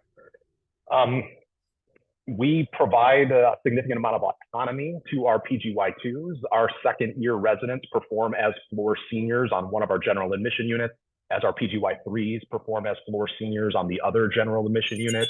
Our PGY2s and 3s are essentially equals in our intensive care units and in our outpatient areas, allowing for a more longitudinal senior leadership opportunity.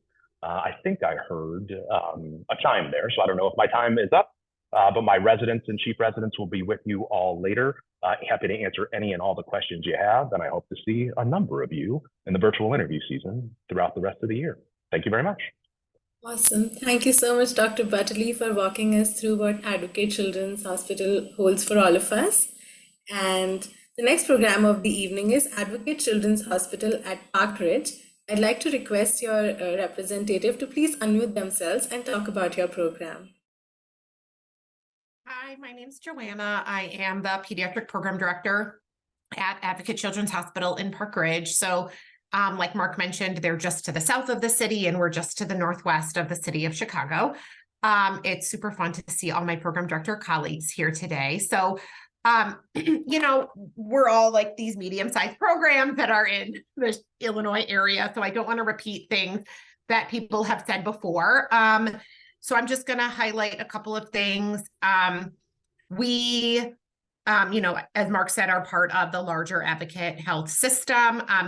It's really fun to see Kelsey and Bhavana because I've been working with them on X+Y scheduling. So we served as the lead site and I as the national lead for the X+Y scheduling pilot for all of pediatrics. So for the last 6 years, we've been doing X+Y, which has been really fun in our program. This year, we transitioned from a 3+1 to a 4+2 model.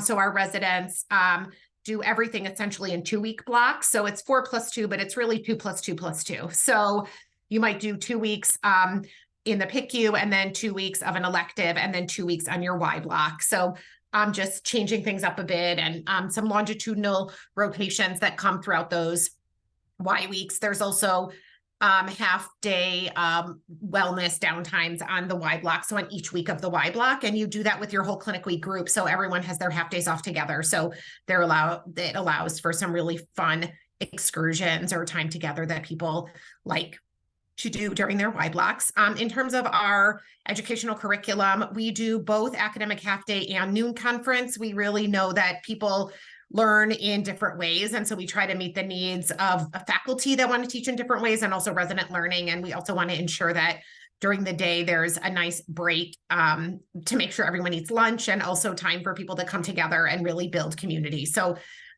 we have similar to what they described in Peoria, because great minds think alike. We have one academic half day during your Y block that is dedicated to outpatient general pediatrics and one academic half day that is dedicated to subspecialty pediatrics and some workshops that we do.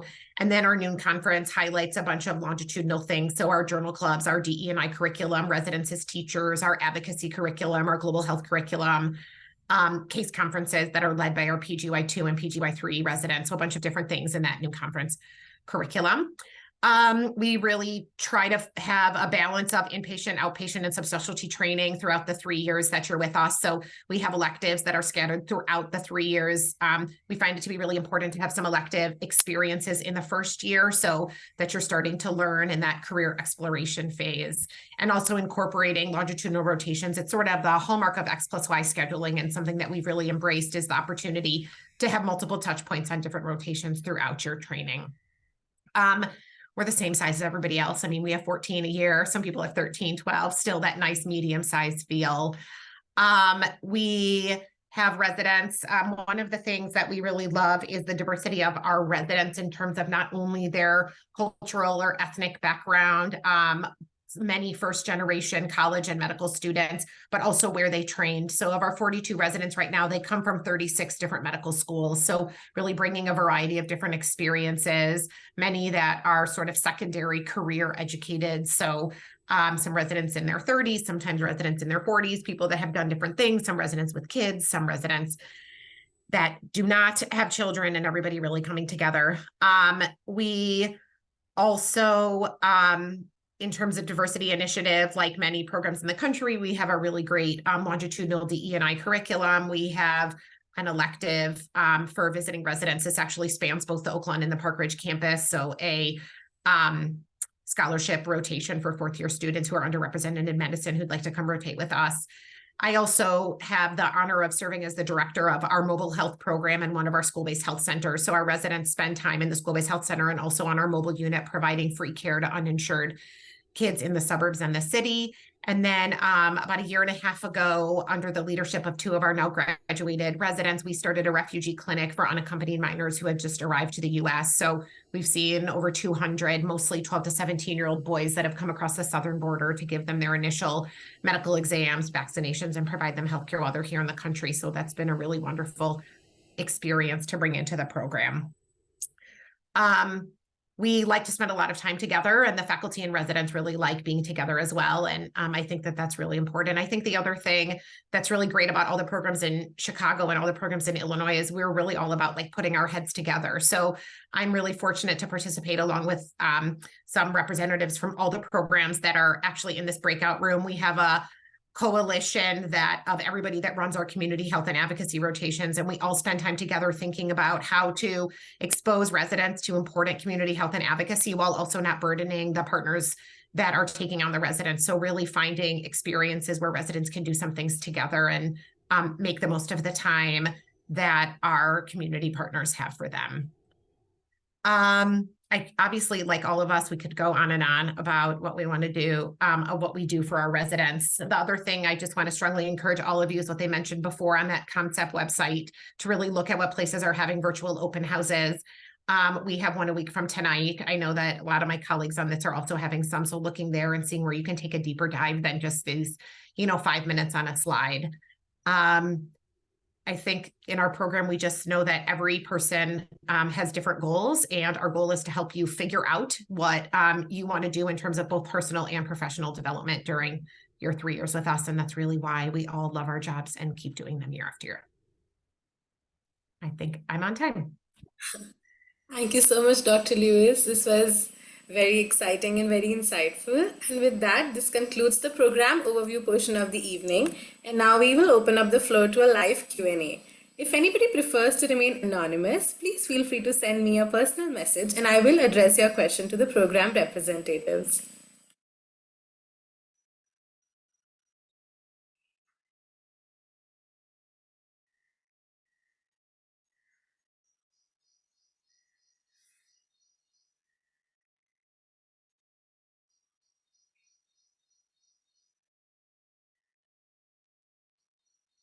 I have a question.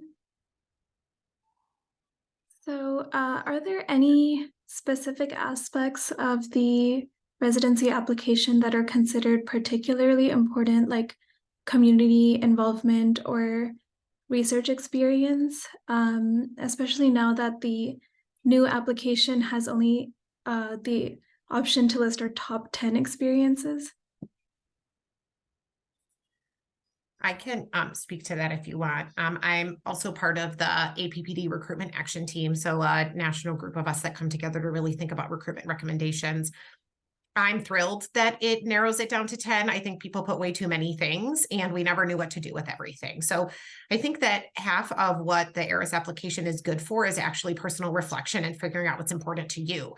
So when you I know it feels hard to put the 10, but when you go through in advance and think about what the 10 most important things are for you, that's going to really help you actually have robust conversations during your interviews with people that look at your application and really help you sort of hone in on what you're looking for. So I think all parts of the application are important. I can't say that there's one thing that's like the most important. Everyone's really looking at things holistically. I would say the most important thing you can do is pay attention to what you write in your application. Make sure that you're not overlapping, saying the same things a bunch of times. Like if you only get 10 things, then don't also put those same things somewhere else. Try to really use these unique spots where you can put things so that we can get as whole of a picture of you as possible. Hey, this is Mark from the residency program at Advocate Children's Hospital, Oakland. I completely agree with what Joanna just said. We are using the EACM holistic review model, ultimately proposed by the AAMC.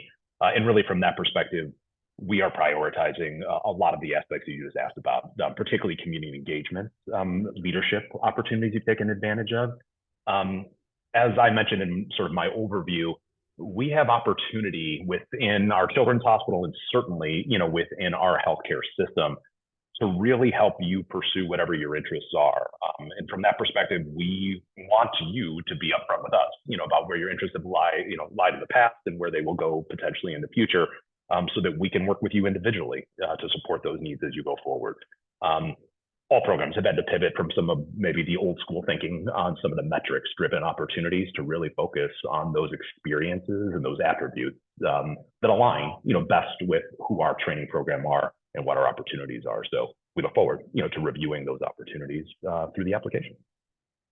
Yeah, definitely. I agree with what everybody else has said. We definitely do a very holistic review of your application, and then you get a chance to meet with our residents as well. And your interactions with the residents, all those also count towards how we see you as a future member of our team.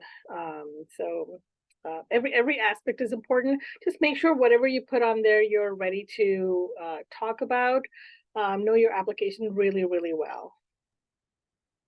Yes, and I won't belabor all the things that were already said, agree with them. I think using those 10 experiences to really reflect who you are in a really authentic way is probably the most important thing. So whatever kind of portrays what you're about, what you've been involved in, what's important to you, that's what we're really looking for. Thank you. That's really valuable. Thanks.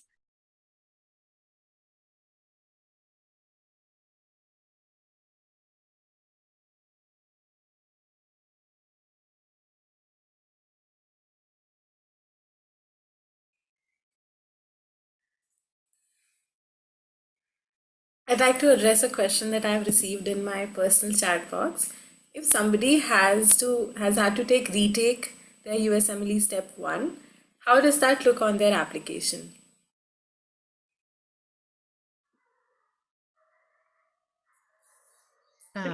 Go ahead, Bhavna. Okay.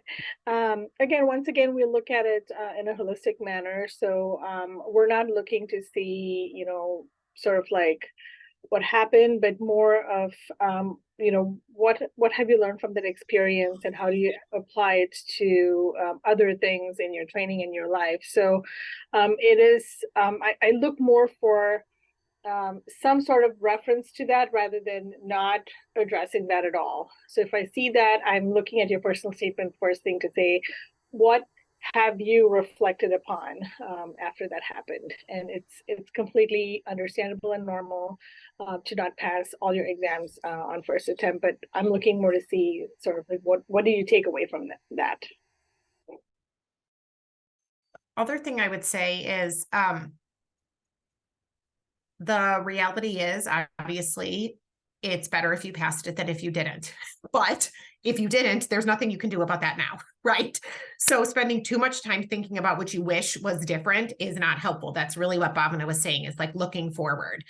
I would say in terms of timing, just for advice, many applicants, when we talk about this on a national level, will find that if they have a failure and they don't yet have a step 2 score, it is sometimes more challenging to get interviews earlier on in the interview season. So you just might need to be a little bit more patient when finding that out. If you have a step 2 score especially with a first time pass, that's always more helpful and reassuring to programs. So if you're thinking about when to take it or not take it for step 2, the earlier you take it, if you think you will get a passing score, I think can certainly be advantageous to show people the reality is it's not everything you're testing, but we do always have to take tests. So we need to see, it's always helpful to see improvement. But yeah, don't spend a lot of time worrying, but make sure you address it. If you don't address it, we sometimes get concerned.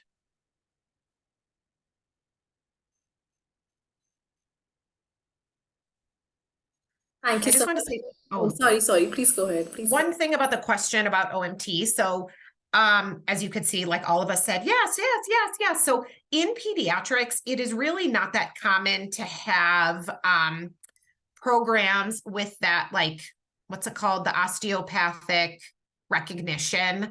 It's just not as common among pediatric programs. So within many programs, residents are using their osteopathic skills. Whereas in family medicine or internal medicine, that's a much more common to have osteopathic recognition and go down that pathway. So those of you who are DOs, I wouldn't say that it's the thing to look for because many programs, we all said yes, and many programs are doing, having their DOs do a lot without that. So don't use that really necessarily as a filter for pediatrics. Awesome. Thank you so much. Another common question that honestly we have received in every webinar so far is, what are your thoughts about program signaling and geographical preference?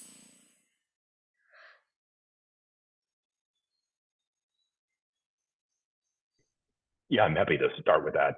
We participated in the signaling opportunity last year, and we paid attention to it. If someone had ultimately said, hey, I think you're one of the 5 programs that we're interested in, we prioritized reviewing their application.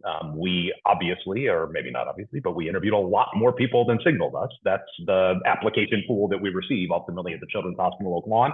But signaling is an opportunity, for any applicant to suggest that you're one of my priority programs.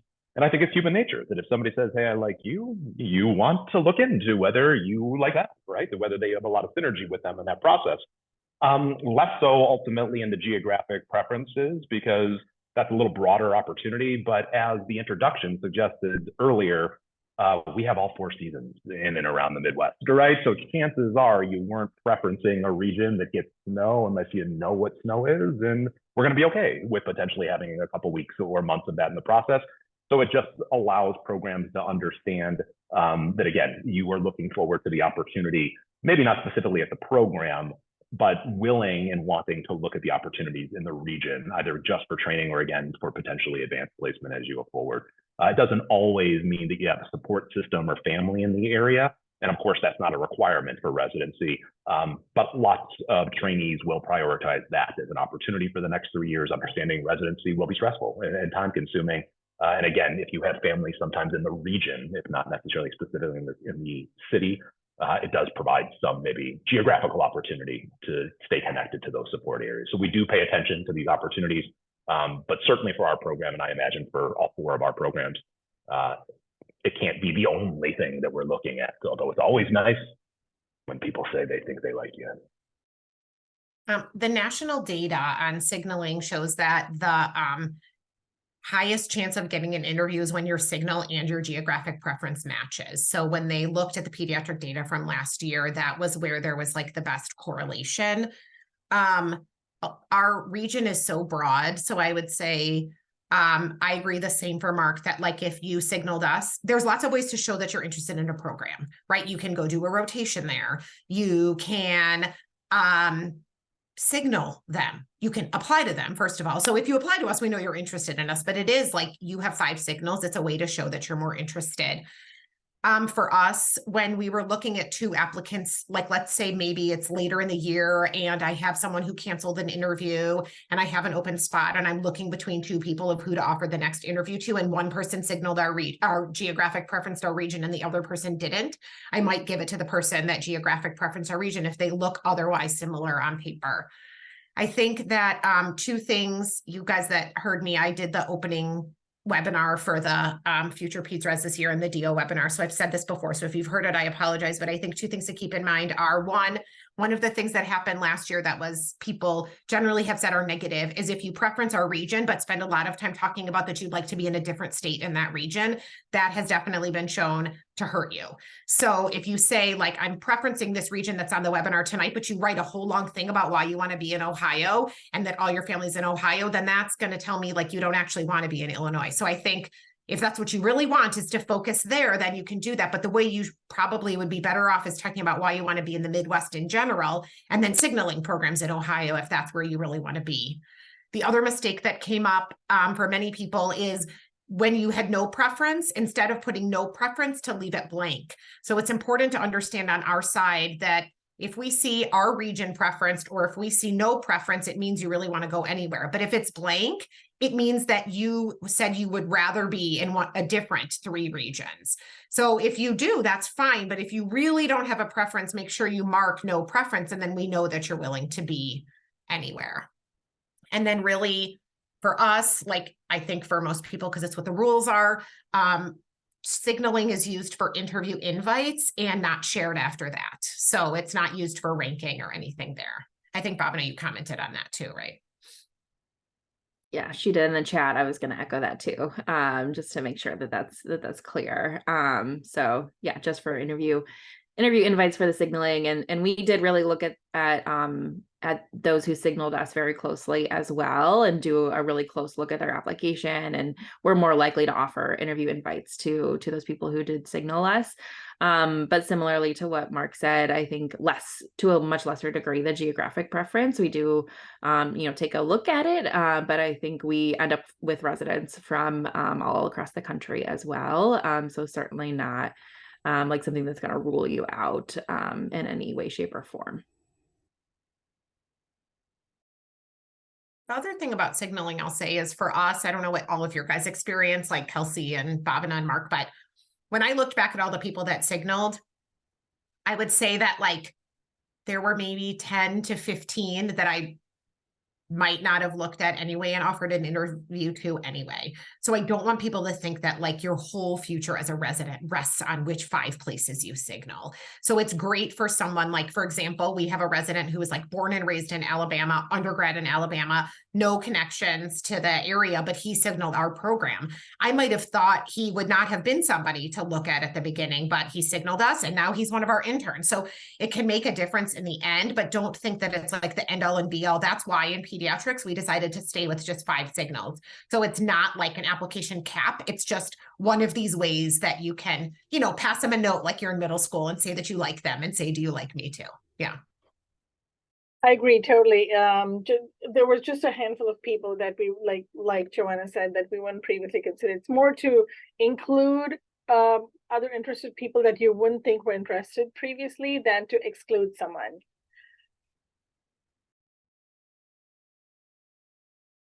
Awesome. Thank you so much, everybody.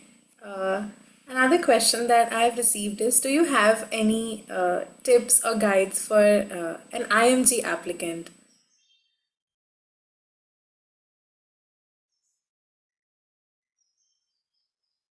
I mean, I think you should go to the IMG FuturePedsRes webinar coming up, but I think it's a very broad and challenging question to answer. I think that everybody is a unique individual. I think the reality is, if you look at the data, IMGs need to apply to more programs than US MD and USDO applicants.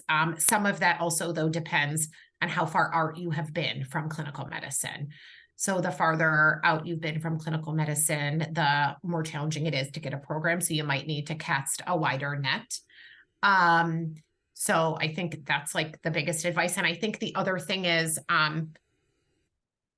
for me, what I always wish is, when there was an IMG applicant, if they explained to me a little bit more in their personal statement, like what their experience has been like, medical school, life, whatever they were doing, and how that might relate to what we're doing here. You have to like recognize that there's so many medical schools in the world that we cannot possibly be familiar with all of them. So I think when you're telling your story, I always wish that I got like a little bit more of an understanding, because you can't get that from the MSPE, of what somebody has experienced and what they would be bringing to the table. And I think that that would be sort of, in my dream world, what the IMG personal statements would look a little more like. And then I would know, I would have a bit of a better understanding of who to offer an interview to.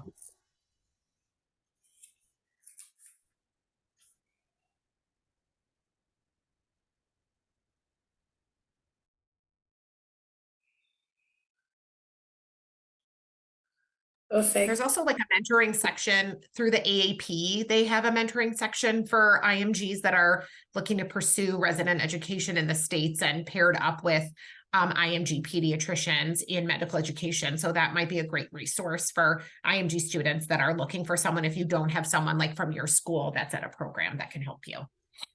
And also important to keep track of everything that's going on with all the different changes with ECFMG and NRMP. I think with step 2 now, all the step 2 rules changing, I believe the ECFMG is asking IMGs to do some sort of an observership or some sort of a proctored rotation with practicing physicians. So keep track of those things, because we had a situation last year that on the match day deadline, that one of the IMGs realized that they didn't have that, and NRMP contacted them and asked them to withdraw from the match. So don't like be in that situation where you get this unpleasant surprise at the very last minute. So just keep an eye on, you know, all the changes. This change was a last year's change, so just keep an eye on things that are changing.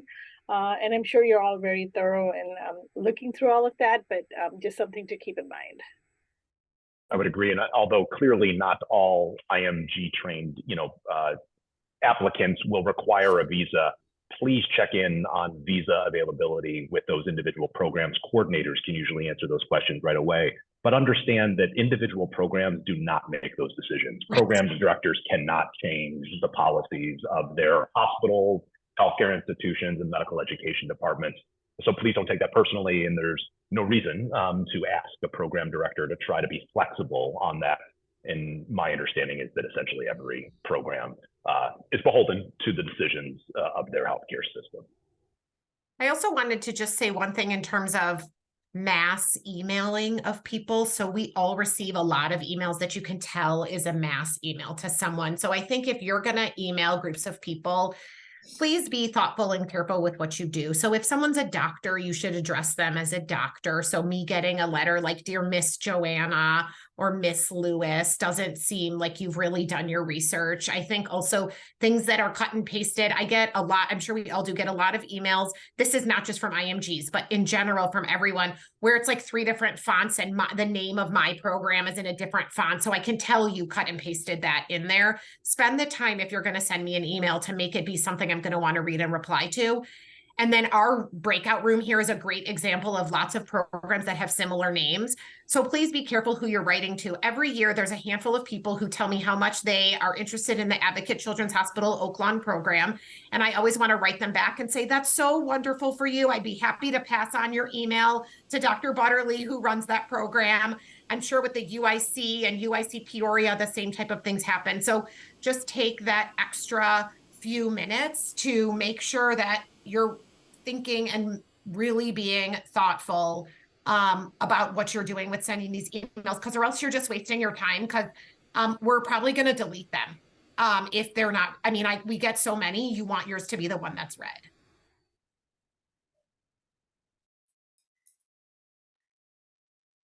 Being mindful goes a long way, basically. Sorry, Dr. Kandikar. No, you're fine.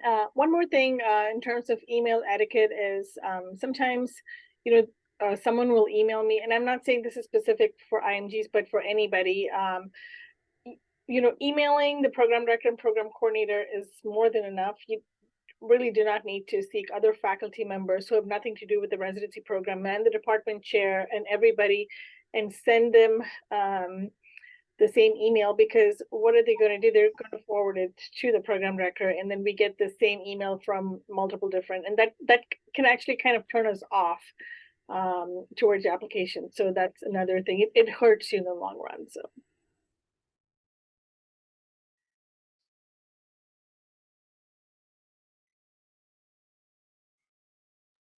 The best thing would be is if everybody applied smartly to residency programs. So if everybody really thought about where would be their best fit and applied to the right number of programs, it would enable the four of us on this call to have even more time to review every individual application and give everyone a little bit more thought. So when people are applying to 60, 70, 80, 100 programs, you really only need to do 13 interviews to match in peds. Like that's if you have no red flags, even 11.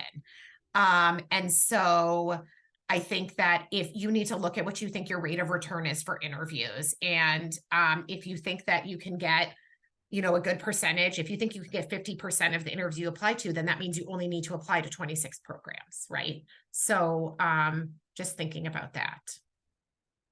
Hi, Bianca. My friend who rotated with him. Yes.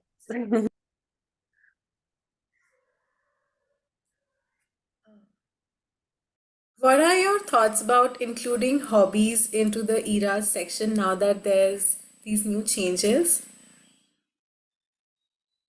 I can speak to that. So the way I prepare my applications is I prepare some of my notes on each applicant, and then I have a left side for hobbies. And then I circle the ones that are super interesting to me. And I always ask about that. So I'm a little sad that they got taken away. But it still opens up the conversation. I now we can ask, what do you do for fun, rather than, tell me a little bit more about this. So.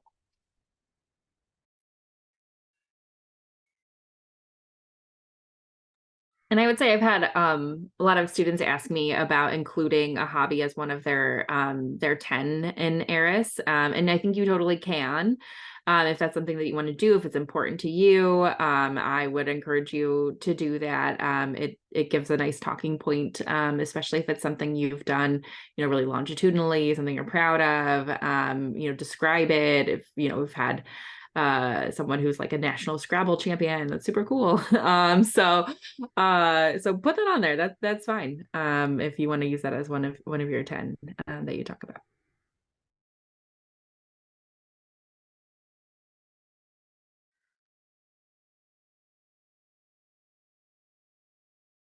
I have a question to follow up.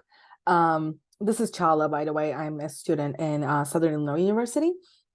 What other things you want to see in the experiences section? What are you looking to see in that section specifically?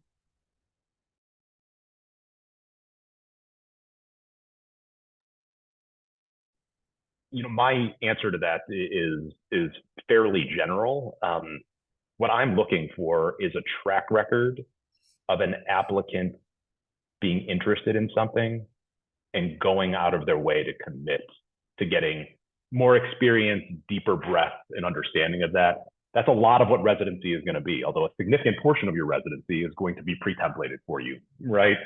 A good amount of that is individualizing your opportunities and taking advantage of what's available in that program or that hospital, because 3 years is simply not long enough to attempt to take advantage of everything, right? So if you come in or have a track record of saying, hey, I went out of my way to engage with something or a process or an organization that was meaningful to me, that track record is likely to reproduce itself in our residency program, right? And when we put you in touch with opportunities, your track record suggests you'll more likely take advantage of those opportunities. So that may be kind of a vague answer to that question, but those are the templates of kind of things we're looking for, rather than a certain type of experience is that kind of motivation. I think another thing that we're looking for is what Mark's speaking to about that involvement. I think people worry that it has to be in pediatrics, and that is not true. So I think if like you started first year of med school and you joined the OBGYN interest group, and then you went on to become the president of the OBGYN interest group, and you were doing, you know, volunteerism related to OBGYN, but then you got to your rotations and you decided that you want to be a pediatrician. We all understand that trajectory. Like, we all were medical students. So don't not include that because it's not pediatrics. That shows us exactly what he's describing, this consistency, this commitment. It would be helpful if you explained that, like, you legit want to do peds and we're not just your backup for OB, like if everything is OB related, but you could probably speak to that of like how this is, and reference how you learned about professional development being a part of that organization. And then you don't want to bash the OBs. You want to say like, and then I found my love of pediatrics. So don't exclude something because it doesn't seem pediatric focused. We are all very aware of what it means to go through medical school and then select a residency. If you didn't want to do peds, you wouldn't be applying in peds.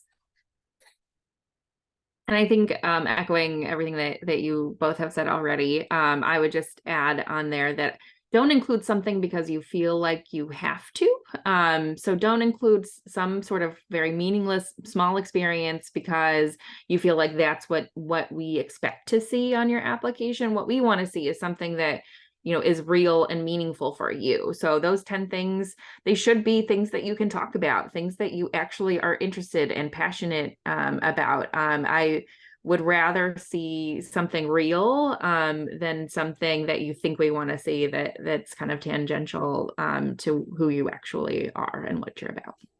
And I also want to, off the same thing of Kelsey, like if you only have 7 things, that's also okay. If you have 5 things, but you did them a lot, like we don't really want this like filler fluff, like handing out water at the Chicago Marathon stand, right? Like people put, when you could put as many, do you know how many of those we would see? Like I volunteered at a 5K, you know, that sort of stuff, unless for some reason you're saying, I want to do sports medicine eventually, and I've done all of these things related to that, but don't feel like you have to have 10. Just like the same in that impactful experiences section, it's really only an expectation that about 50% of residents will have something to write in that impactful experiences section. So write something if you have something to say, but don't feel like you need, like we've had some people write about how hard it was to get into medical school.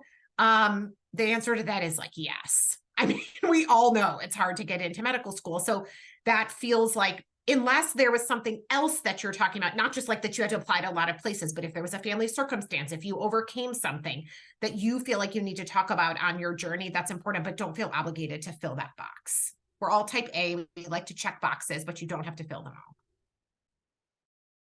Quality over quantity always, basically.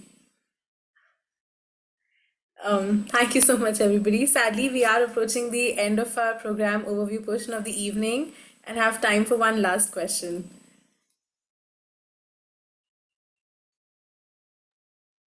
I can answer that question in the chat. Do you think it's appropriate to include an experience prior to med school if it demonstrates consistency? I would say yes. So, you know, if you did something and you've done it longitudinally, you know, for the last 15 years, that's awesome. If you, you know, have volunteered, I think one thing that comes up often is like free clinics, if you did free clinics in undergrad and you've continued working with free clinics, I think maybe combine those into one experience, but you can talk about how you've longitudinally done this for such a long time, or whatever it is that you're interested in. It doesn't have to be free clinics, but yeah, I think it's worthwhile to know that that's been something that you've done even prior to medical school. I think it's great.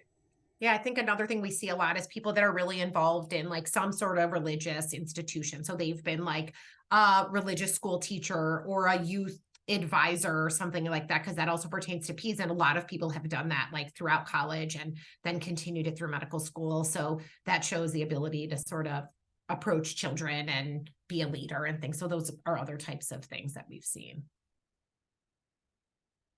It's also maybe more important if you had a lot of time between college and medical school. Like if you graduated college and then 5 years later went to med school, that's what I did. It's not atypical. We'd love to know what you did. That's like super cool. That's helpful for us to understand what you were doing in that time in between. It's usually not a negative.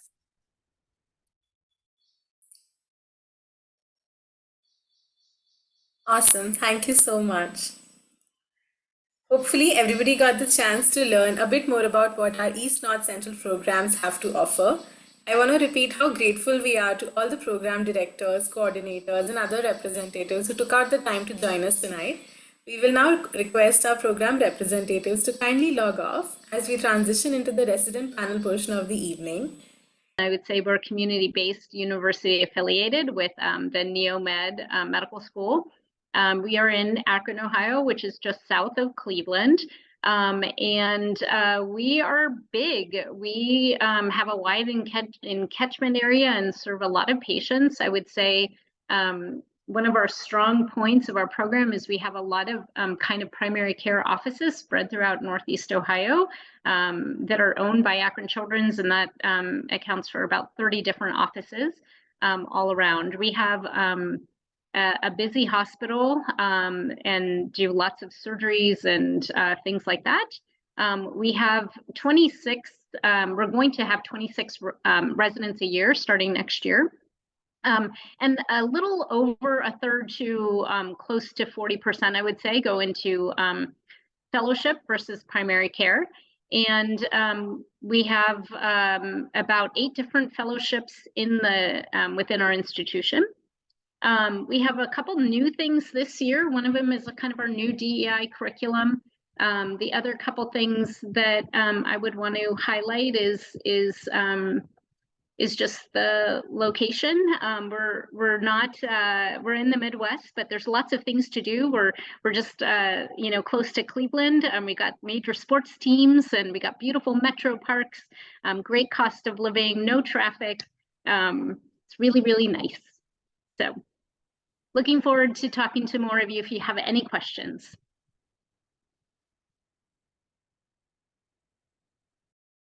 Thank you so much, Dr. Ben-Zion.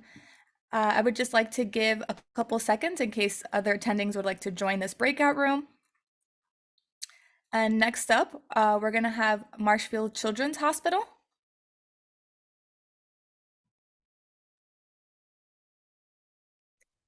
Hi, I'm Suzanne Wright. I'm the program director at Marshfield Children's.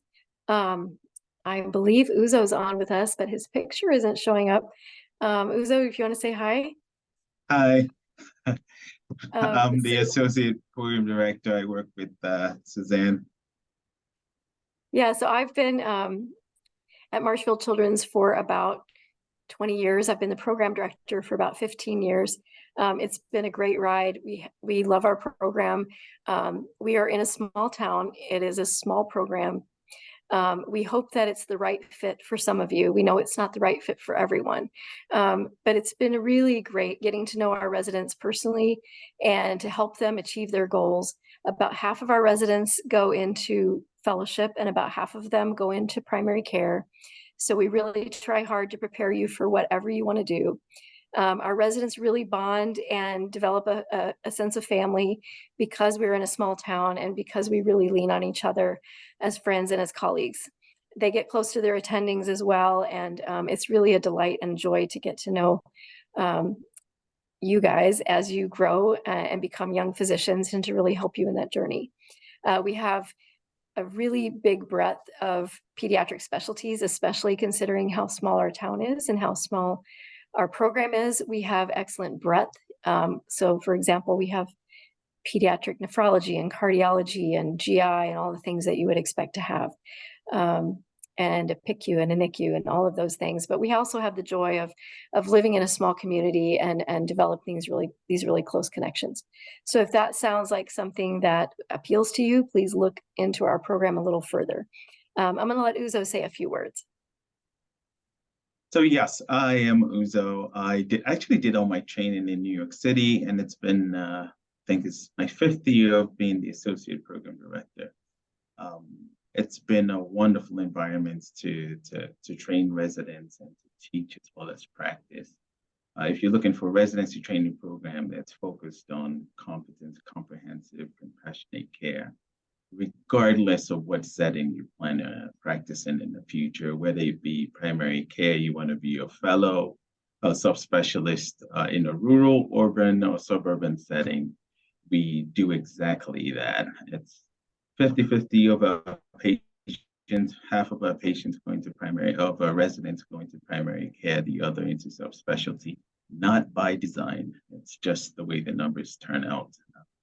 Again, if you're interested in being a valued member of a really committed team, we're super proud of our learning environment, incredibly invested faculty. And if that excites you and you're interested in that, please apply.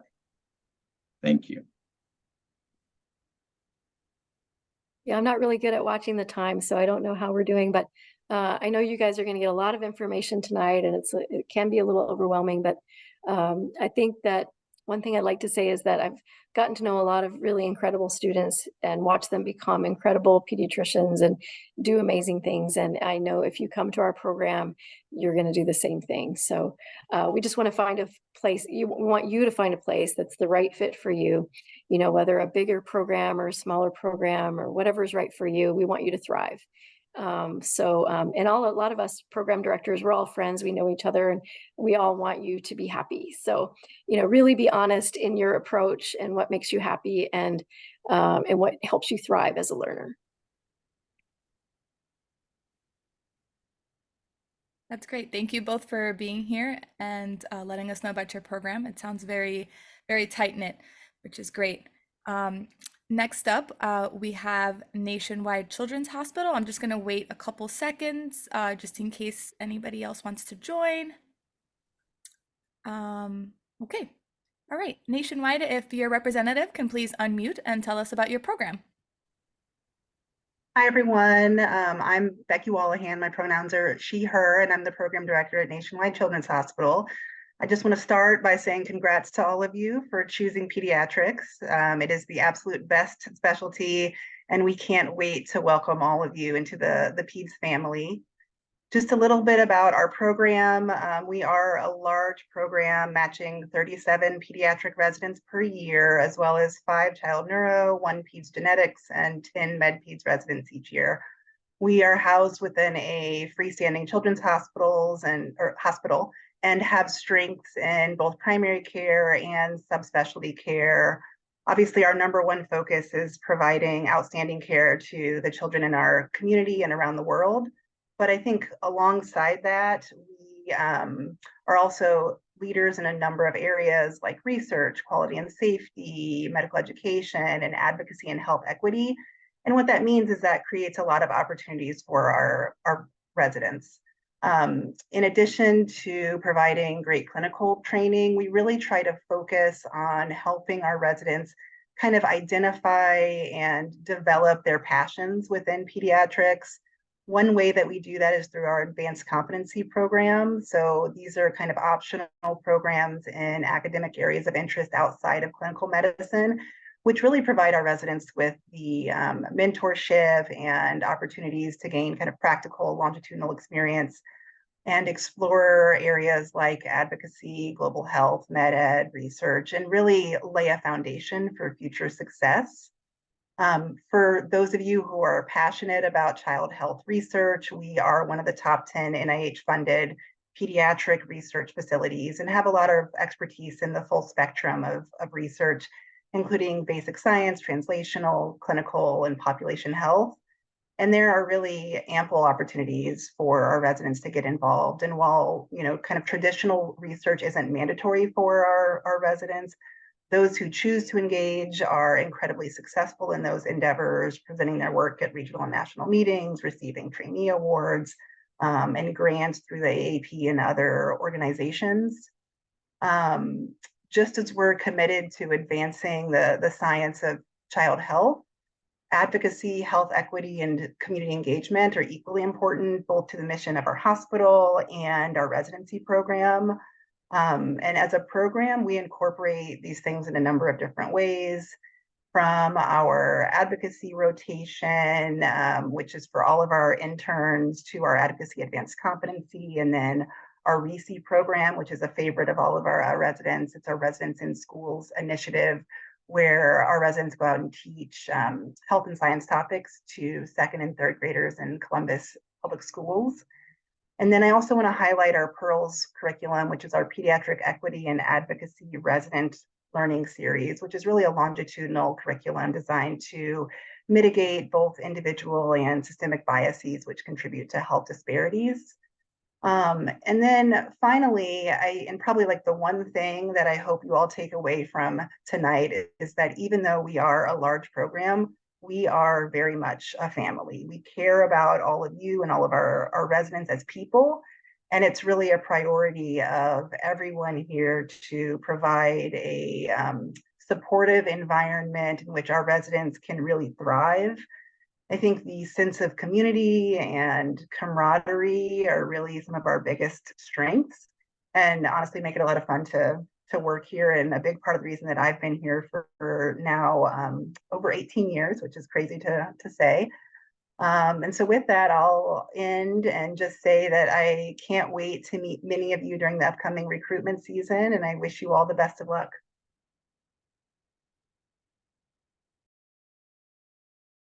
Thank you so much. Wow, this breakout room is sounding really great. Okay, so for the last program, we have Case Western Reserve, Rainbow Babies and Children's Hospital.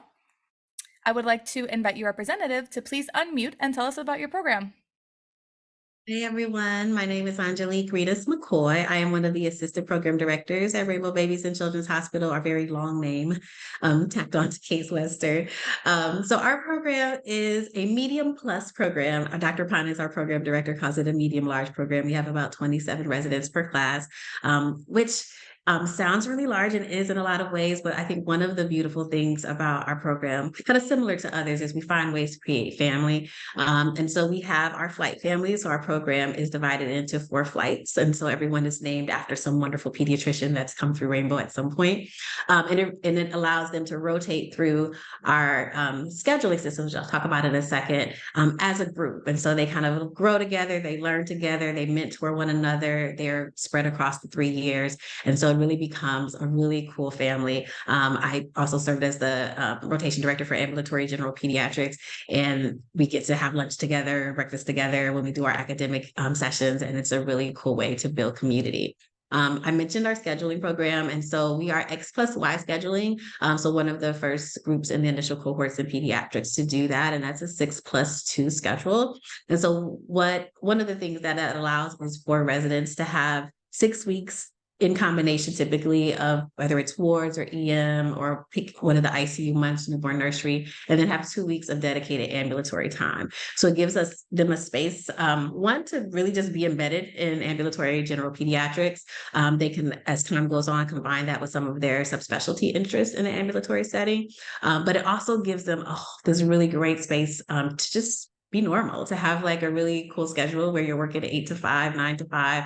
And it gives them another opportunity to go hang out. They do some really cool things during that month, during those 2 weeks. And so that too is, I think, one of the hallmarks of the residents. And actually, just talking to them today in clinic, their big thing about that is that they really feel that it really creates a space where they can kind of breathe a little bit more and well. And so that is a unique hallmark of our program. One of the other things is that as many other programs, we have lots of opportunities to learn and to be mentored. And so depending on your interest, there are opportunities to kind of delve a bit deeper into some of our tracks. And so our tracks, as you can see here, include global health, advocacy, research, med ed, and leadership.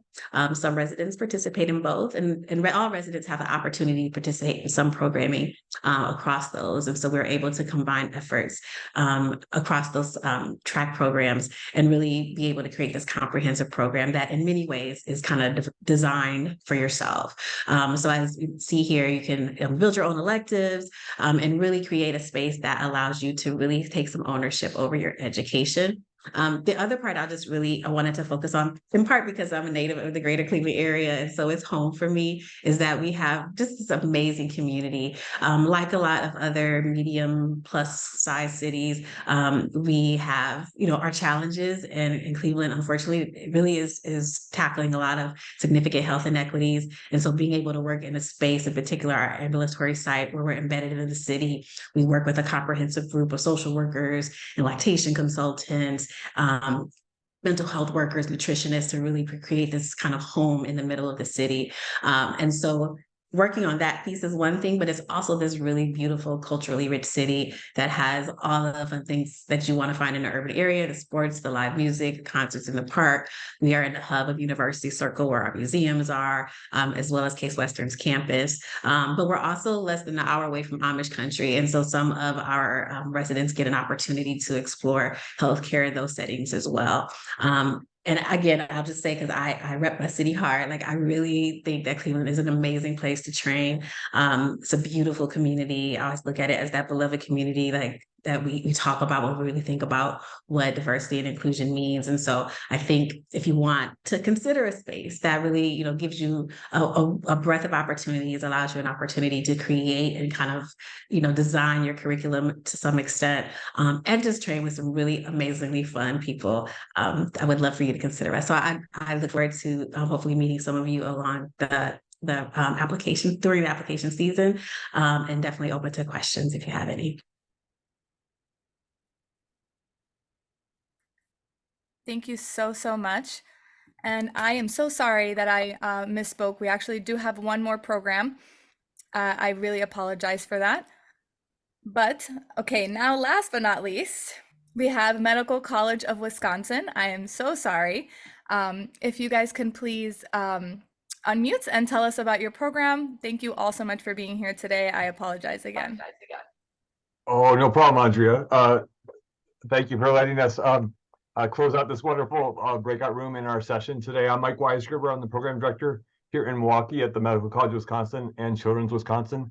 And I'm joined by our wonderful associate program director, Abby Hsu. Abby, you want to say a quick hello? Yeah, hey guys, I'm Abby Hsu. I'm one of the APDs and have been here with the program for 7 years. Abby can feel free to chime in and correct me anytime I'm wrong. And at the end, I'll give you a little time to tell us about Milwaukee, the very cool location as our 31st largest city in America. So our program has about 74 residents in it. We'll be matching our first year class with 23 pedagogical peds, 1 prelim resident, 1 peds anesthesia, and 2 child neuro. So lots of cool things going on there. Our residents do a lot of wonderful things when they graduate. About 60% go into fellowship and about 40% into primary care. And of those, we represent all kinds of specialties, advocacy, medical education, research, and all kinds of wonderful careers. And we're very proud of kind of the diversity of things our residents do upon graduation. I skipped down on the slide. My favorite thing to tell you about is our residents' culture and camaraderie. They're a very close-knit community that have a lot of fun and while they're working and learning, and is for sure their favorite thing about our program that they share with everyone. They also love that our program is a little bit of the best of both worlds. We are the home both for ambulatory and inpatient care in the city of Milwaukee for all of our kids, and that's really important to us. But we're also a regional, national, and international referral center with every specialty represented and lots of great experiences. We have a cool individualized curriculum program using tracks, of which we include global and community health, hospital medicine, primary care, specialty and research, career identification, a hybrid of 2 of those, or child neurology. our residents are very passionate and active citizens in our program and lead many committees. We have an amazing diversity, equity, inclusion committee that's a few years old, and every year it grows stronger and larger. We have an advocacy committee, a wellness committee, a residency advisory panel, and a recruitment committee, and much more. We have a fun annual tradition that we just experienced last week of the annual Brewers game. The one day a year, all of our residents are in the same place at the same time. And I love being a mini resident during that game because it gives me a big appreciation of how great our residents are. And I learn a little more what it's like. And I'm very thankful when they come back after the Brewers game. And we won an extra innings this year, which was super. Mentor team concept in our program. We have advisors, track mentors, coordinators, associate program directors, chief residents. We have peer mentors that are sponsored by our DEI committee. That's a new thing that's been very popular and helpful. So a very great place to receive really strong mentorship. We believe a lot in strong wellness and mental health support. And we have wellness half days to help with that. Our residents are trained peer supporters and even have that on their badge that you can know who to go to for some support. And they do a great job of that. And we have really strong psychology support on campus for some free visits for our residents if they were to need that.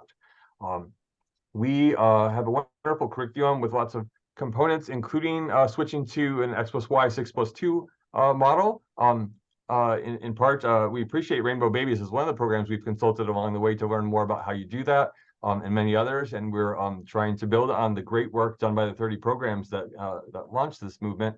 And we're going to be joining that next year. We have a lot of continuity clinic sites all over the city of Milwaukee, Spanish speaking only options for people who are fluent and would like to work with our Spanish population in Milwaukee. We have clinics all over town in urban underserved areas, west side, east side, north side, south side, anywhere you might want to live. We have lots of clinics that you can choose from. And we have a lot going on in our diversity initiatives in our program. I mentioned our wonderful DI program that our residents have created. They're doing a lot of work in curriculum building. They've created a Culture of Humility series. That's very new to our interim morning report conference. We're working on an upstander simulation workshop to respond to microaggressions, and a lot of cutting edge stuff going on there. Recruitment and retention is an area of focus, and they do 4 social hours throughout the season. If you want to learn more about what they're up to, come to one of our social hours. And as well as expanding our LGBTQ plus curriculum. We have a dedicated gender clinic sponsored by our adolescent and endocrine services. That's a very unique and strong experience that our residents can take part in.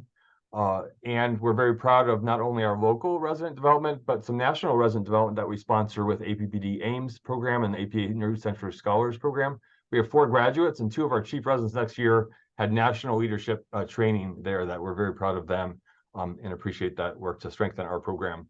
Milwaukee is super great, but nobody knows it better than Abby Shu. So Abby, I'll turn it over to you to tell us a little bit about how great it is to live in Milwaukee.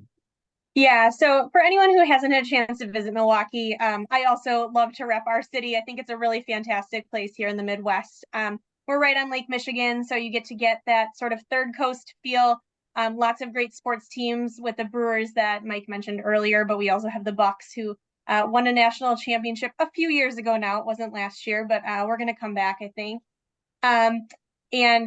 We are, if you haven't ever been here in the summer, it is a fantastic place for the city of festivals. So almost every weekend down in the lakefront, we have different ethnic festivals going on, which is really fun. I happened to be down there this last weekend for the Latinx Heritage Festival, which was pretty cool. And you don't necessarily have to take my word for it, because Vogue magazine rated Milwaukee as the coolest and most underrated city in the Midwest a couple of years ago. So we're going to just keep rolling with that quote for the next few years, because we were pretty proud of it. Thank you for letting us present our program in Milwaukee. Thank you, guys. Thank you both. I love the Vogue magazine quote. I've never been to Milwaukee, so I'll definitely have to visit. Okay, so thank you all so much. That concludes the program overview portion of the evening. We will now open up the floor to a live Q&A. If anyone prefers to remain anonymous, please feel free to send me a personal message and I will address your question to the program representatives. But attendees, please feel free to unmute yourselves and ask away.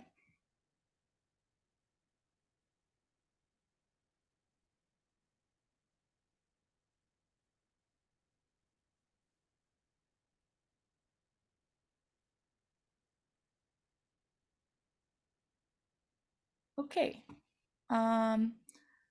So I have one question here. What is the best way to gauge the culture of a program with Zoom interviews?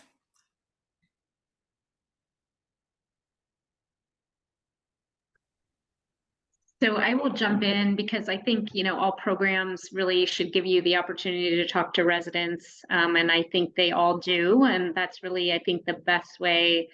I will let other program directors and associate program directors jump in. But I think, how the residents get along with each other and how they talk about how they can, their kind of access to attendings and things like that, I think is how you're going to best gauge the culture of the program.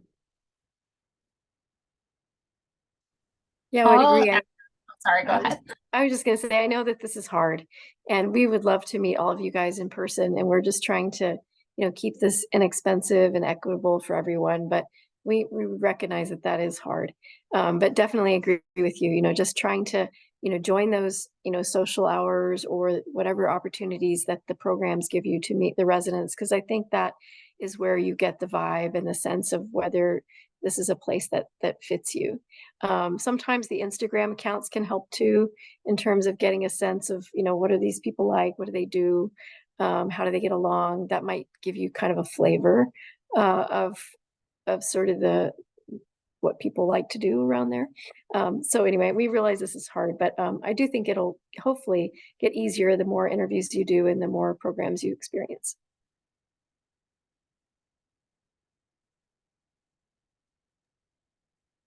One thing I'd encourage you to try to observe, not just talking to residents, which is a huge way to learn the culture, is seeing how do they interact with each other, or how do residents and faculty interact with each other. So trying to find ways that programs will show you their culture through that, whether it's kind of seeing their banter in terms of a break session, or you're on FaceTime while they're walking you around the hospital and you're seeing how they react to their peers when they pass by. But I think some of those insights into culture are snippets you're going to get virtually, while it's harder than in person. I think you'll get lots of those, and so that can be really revealing about the culture when you see those interactions.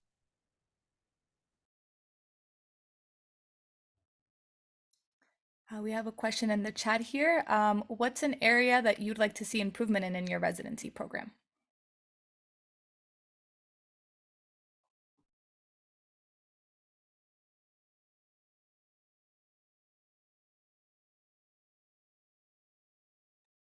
I'll take it first. So I think that's really hard, just because I think all of us as program directors are always trying to improve our programs. I'll speak for our program and say that I think one area that we're always trying to do more in is kind of building in more community engagement into our curricula. And so right now, I mentioned our RECE program earlier, and there's some other things that we do, but I just want more of it. I think, we all go into pediatrics to help people and to engage with the kids kind of right here in our local areas. And just the more that we can do that, the better. And so I'm always trying to find more ways to incorporate that into our rotations and into our curricula. I think for us here in Milwaukee, one of our big focuses has been improving the curriculum for mental behavioral health. So we know that this is becoming increasingly every year. It's more and more important for general pediatricians to feel really comfortable managing a lot of mental behavioral health conditions, that there's just a shortage of behavioral health and mental health providers out in our communities. And so that's something we've really been working on over the last few years, and are pretty excited as we go through some new curriculum builds with transitioning to the X+Y schedule to build that out and strengthen that curriculum for our residents.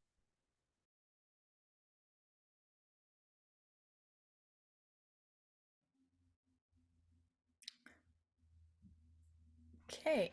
The next, sorry, did something? Yeah, I wanted to ask a question regarding signals. Like, how do the programs in Midwest, especially in the East, North, Central region, view the signals, the geographic signals? Like, do you view them highly, or like you are indifferent to them?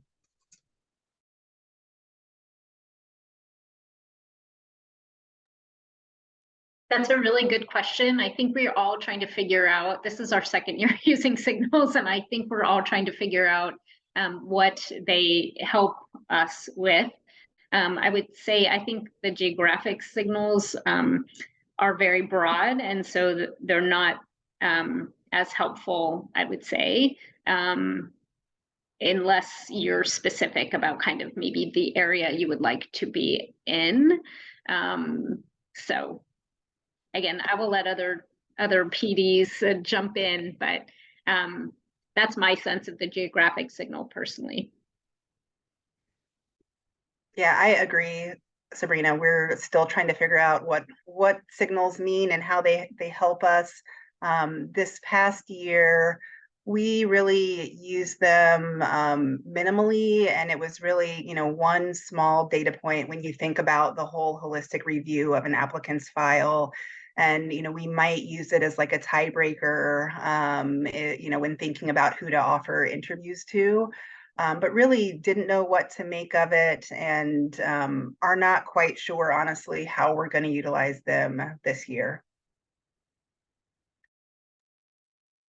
For us at Marshfield, it was actually very incredibly helpful. So we intend to use it again this year, particularly with knowing who would come. Late cancellations is a huge burden for programs with the virtual interviews. You were in, instead of maybe 10 or 20 applicants prior to COVID, you have people applying way more broadly to as many programs as hundreds now.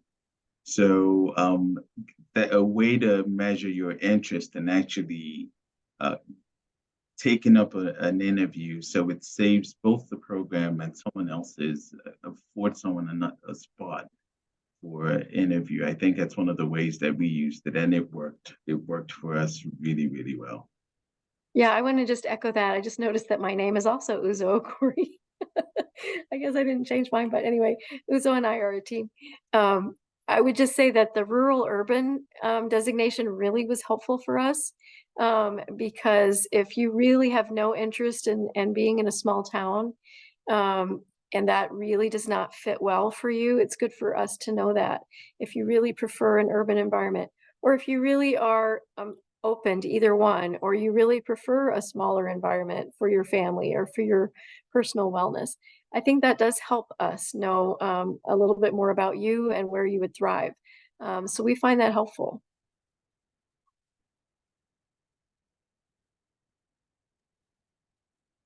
Thank you guys for that. Dr. Wright, I'm glad you said it. That's why I was like, I didn't know how to address anyone because I saw both of the names were the same. So that's why. I'm Uzo number 2. Sorry about that. I never changed my name on here. Fine. Okay, so I have a question here. Are score filters still used for step 1 since it has now changed from pass-fail to pass-fail?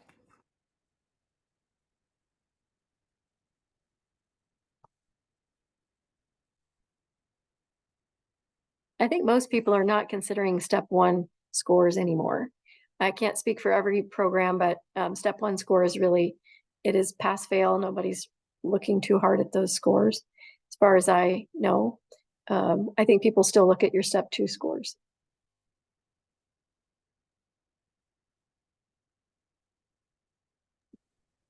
Yeah, I think we're taking a similar stance. We actually, a couple years ago, once we found out that step 1 was going pass-fail, already kind of converted it to pass-fail in our system, so that we didn't consider the score. And yes, we look at step 2 score, but there's not a cutoff. And again, it's just one piece of data in your entire file when we're doing a holistic review.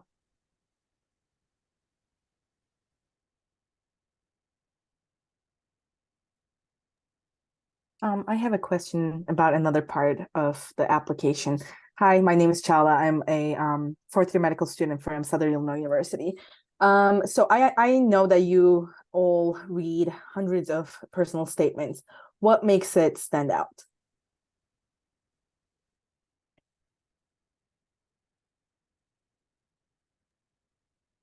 I'll say that I think for me, first of all, I love reading personal statements. They're like one of my favorite parts of the application.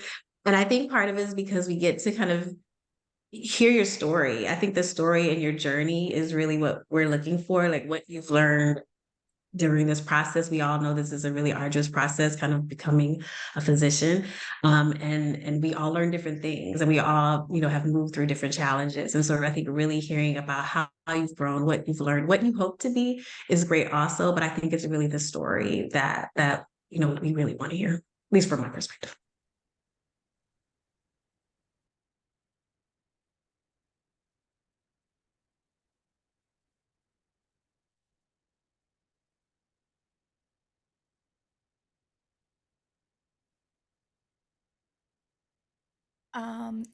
Another question here we have is any advice for those applying to PEDS programs that are also applying to the combined programs that their program might also offer?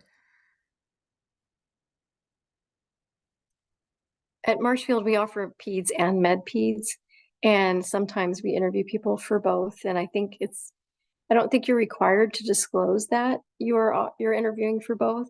And I don't think people are actually allowed to even ask you that. But I don't think there's any harm in being honest about that and sharing that you're interested in both. I think the most important thing is that if you're applying to a PEDS program, that you really are interested in taking care of children. If you're also interested in taking care of adults, great. But if you're not interested in taking care of children, then you're better off applying to med PEDS only. I mean, or internal medicine only, you know what I mean? So we understand that there are people that are interested in both, and that you might be applying to both, and that's totally fine. I totally echo that. And I think going back to what was in the chat related to some other questions earlier, we really want you guys to be happy, right? Happy residents will thrive in our programs, all of our programs, right? And so if you really love pediatric neurology, but you'd be okay doing pediatrics, that's great, as long as you think you'd really be happy doing it. I just want to make sure if you're applying to multiple programs that you can really see yourself being all in on whatever program it is you match in, because we really, we value our culture so much that we want you to be happy here and we want you to thrive.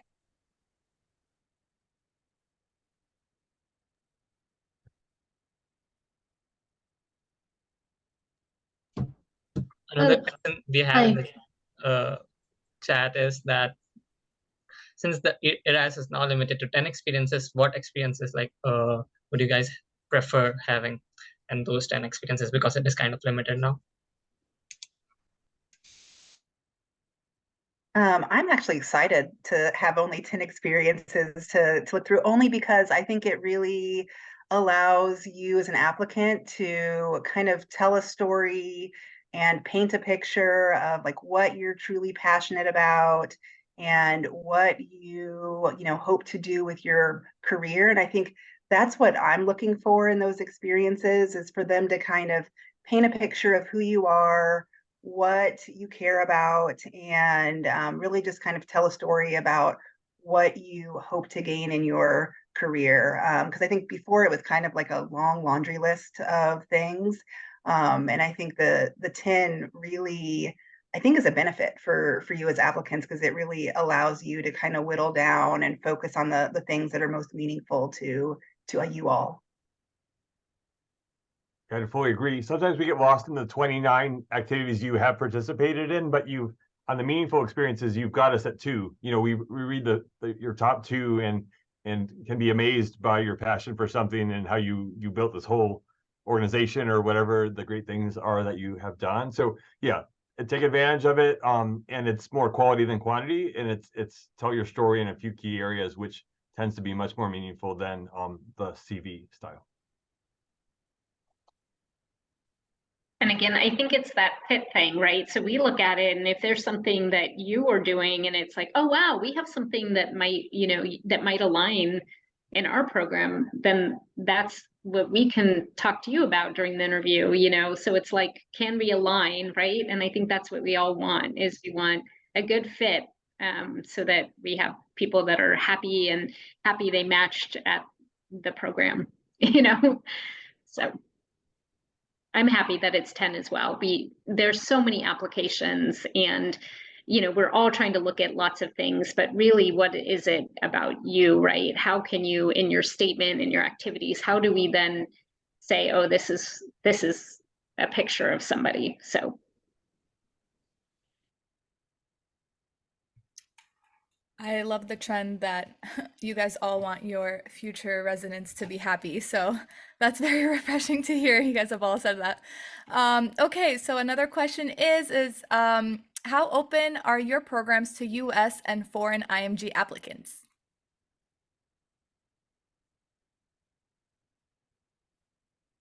Well, I can speak for Marshfield. We have a lot of international applicants, and I really appreciate the diversity of our class, that we have people, US grads as well as international grads and people from all over the world coming to us. And it's been really an amazing ride and great to get to know all of you. And so we're very open to that. I don't know if any of the other program directors want to share their perspective.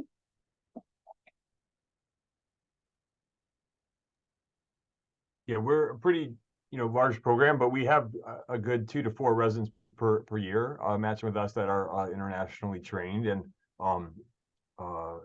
really, I think that strengthens the diversity of our program, which is one of our goals and missions. And I think it's been for us a great blend of as many people as we can find from all kinds of regions of the U.S. and internationally. And our source made the World Cup more interesting too, to have some real dedicated fans from different areas. We had a big Columbia contingent that I was pulling for. They made it pretty deep in the World Cup, and we were excited about that. So yes, we're very much open to everybody.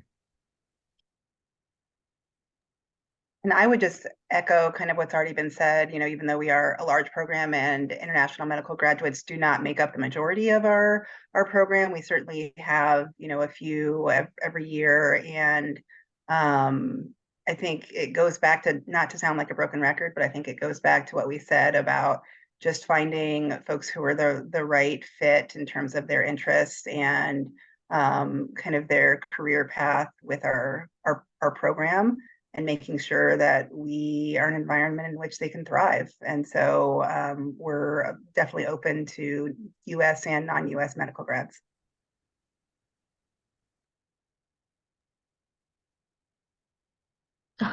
I had a question.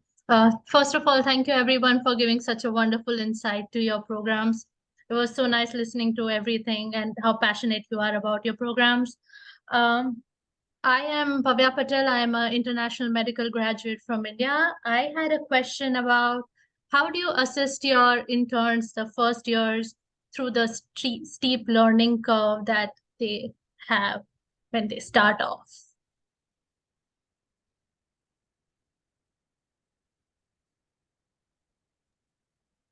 I just want to make sure. Did you say how do we assess interns? Was that? No, how do you help your interns? Oh, okay. I just want to make Well, sure. like to go through a steep learning curve that when they enter into the programs? Yeah, so I think for Rainbow, one of the things that there are a few different levels, I think, of support. And so one of those levels is kind of peer support. And so as I mentioned, we have the flight families, and there you've got, this cohort, during your, your entire residency of, this family that moves with you. And so you've got, as an intern, you've got second years and you've got third years with you. So there's a lot of shared knowledge, a lot of shared experiences, a lot of coaching. Honestly, when I precept clinic, oftentimes the third years are kind of running the show and doing a lot of kind of the professional development type things that I might do. And so I think there's a lot of peer coaching. One of the other things that we're also growing is our coaching program from faculty to resident as well, and making sure that every intern will have a faculty mentor / coach. Will help them kind of identify areas in which they want to grow, in terms of their clinical skills and their interpersonal skills and their aspirations, and really be a guide through that. So a guide one-to-one, but then also a guide to kind of say, hey, this person too may be a great resource. So really just a way to grow your network and your family there. I think that internship, there is a steep learning curve. I think wherever you start something new, it's a new job, it's new technology, whatever, it's new. So everybody kind of has a little bit of a rocky, start where they feel a little uncomfortable. But I think the main thing is we're used to doing this every year. every year we have new people start and we help you, and we remind our faculty and our seniors that you're new and that you're going to need extra hand holding. And so every program, I'm sure, does that and make sure that you're going to be okay. And we know that your first few weeks of residency, everything is new. Where's the bathroom? It's all new. And then for international graduates, a lot of times it is a little bit steeper because there are some things that you might not have done the same in your training program or in your culture. And so part of it is just having that understanding that we've done this before. We have your back. We know how to get you through this, and we're here to support you.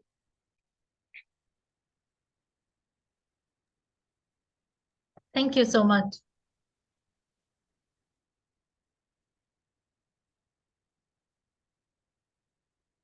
Okay, we have time for one final question. I received a message here. For those with larger programs, what things do you do to give the close-knit family feel within your residency program?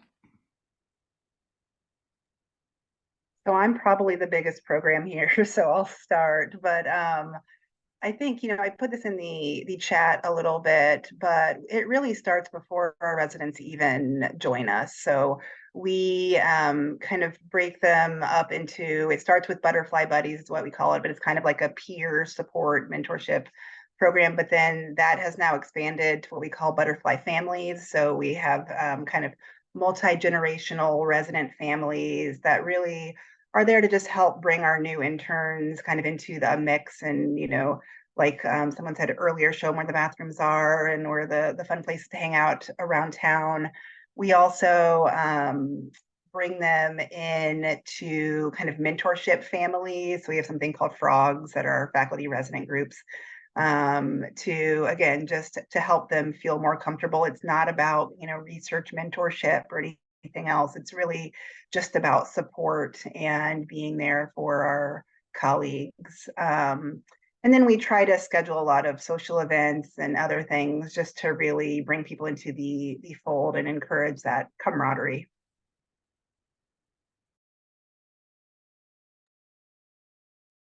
Yeah, we do a lot of similar things. Everyone has a faculty mentor assigned when you start, so that you have someone as solely your support person during intern year.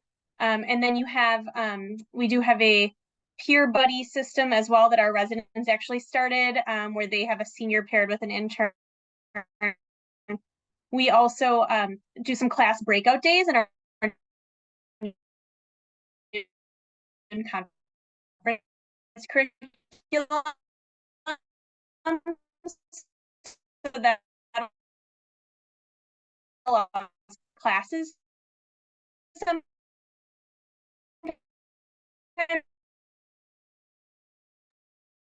I think you're breaking up a bit, Abby, but I think Abby was telling everybody how wonderful our peer mentoring program is, and how much they support each other, and kind of find matches within classes, and find ways to help each other learn skills. Some of the greatest tips you can learn from the intern who just went through the rotation you went through right before it, and so we have a lot of great camaraderie in those relationships that really help our residents. Abby, I don't know if you're back online. We lost you for a bit there, so I tried to augment it. Nope, sorry about my poor connection. I agree exactly with what you said.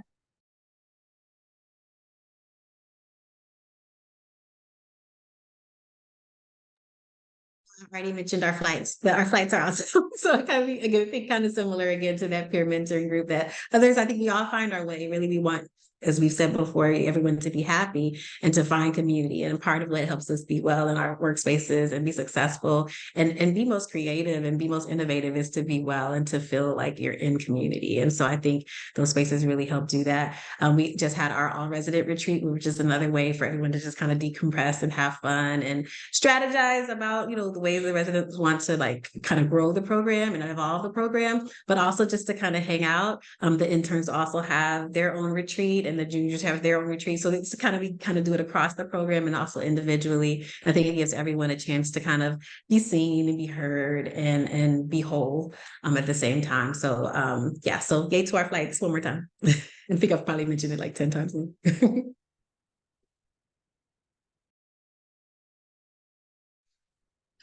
Okay, so one final question to end the webinar. So we have been getting a lot of questions regarding IMGs in the chat. And I also personally wanted to ask that as an IMG, like what do the programs look into? Because we are really handicapped by our US experience and like lack of visa status. So like what do programs really look, and what do you want us to do to like to make our applications stronger?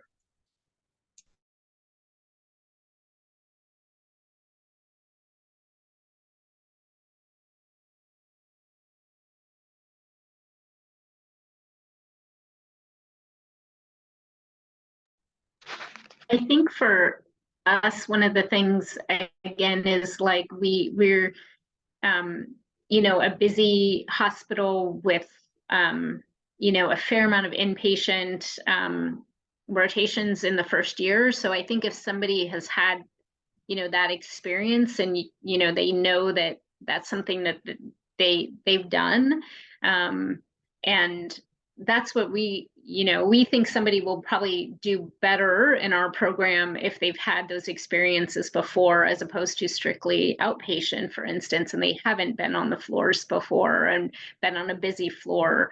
You know, they may not, you know, do as well. So I think it's looking at things like that, more kind of your experience and, you know, is that a good fit again for the program?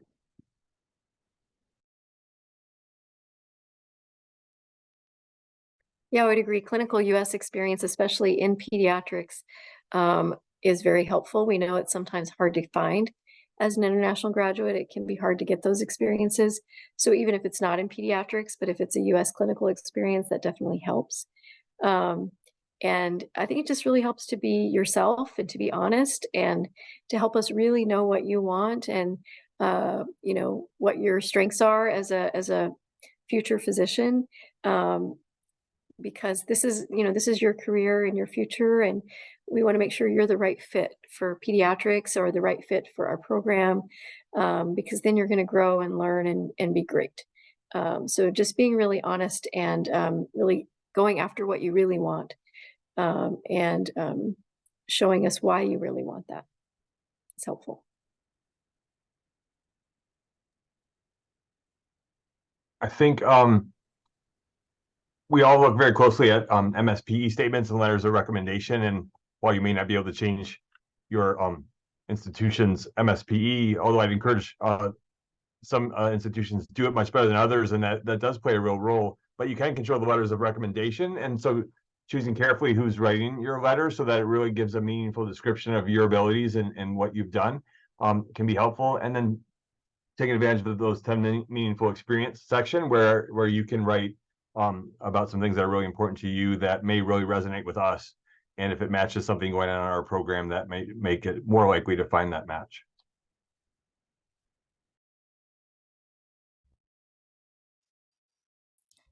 Thank you guys all so much. Hopefully everyone got the chance to learn a bit about what our East North Central programs have to offer. We want to repeat how grateful we are to all the program directors, coordinators, and other representatives who took the time to join us tonight. We will now request our program representatives to kindly log off as we transition to our resident panel portion of the evening. So welcome everyone to Breakout Room 4. I am Nicole Cox. I am a third-year medical student at Virginia College of Osteopathic Medicine, and I am super excited to be your moderator this evening.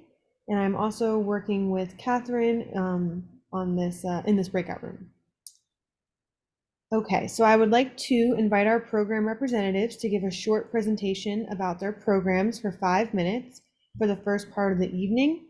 And then we will take questions after all of the presentations. Attendees, you can leave your questions in the chat as we go.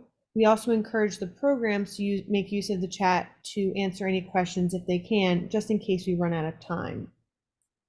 To ensure that all programs are adequately represented, each program is given 5 minutes. So I'm going to set a timer for 4 minutes and 30 seconds. And so when you hear this alarm noise,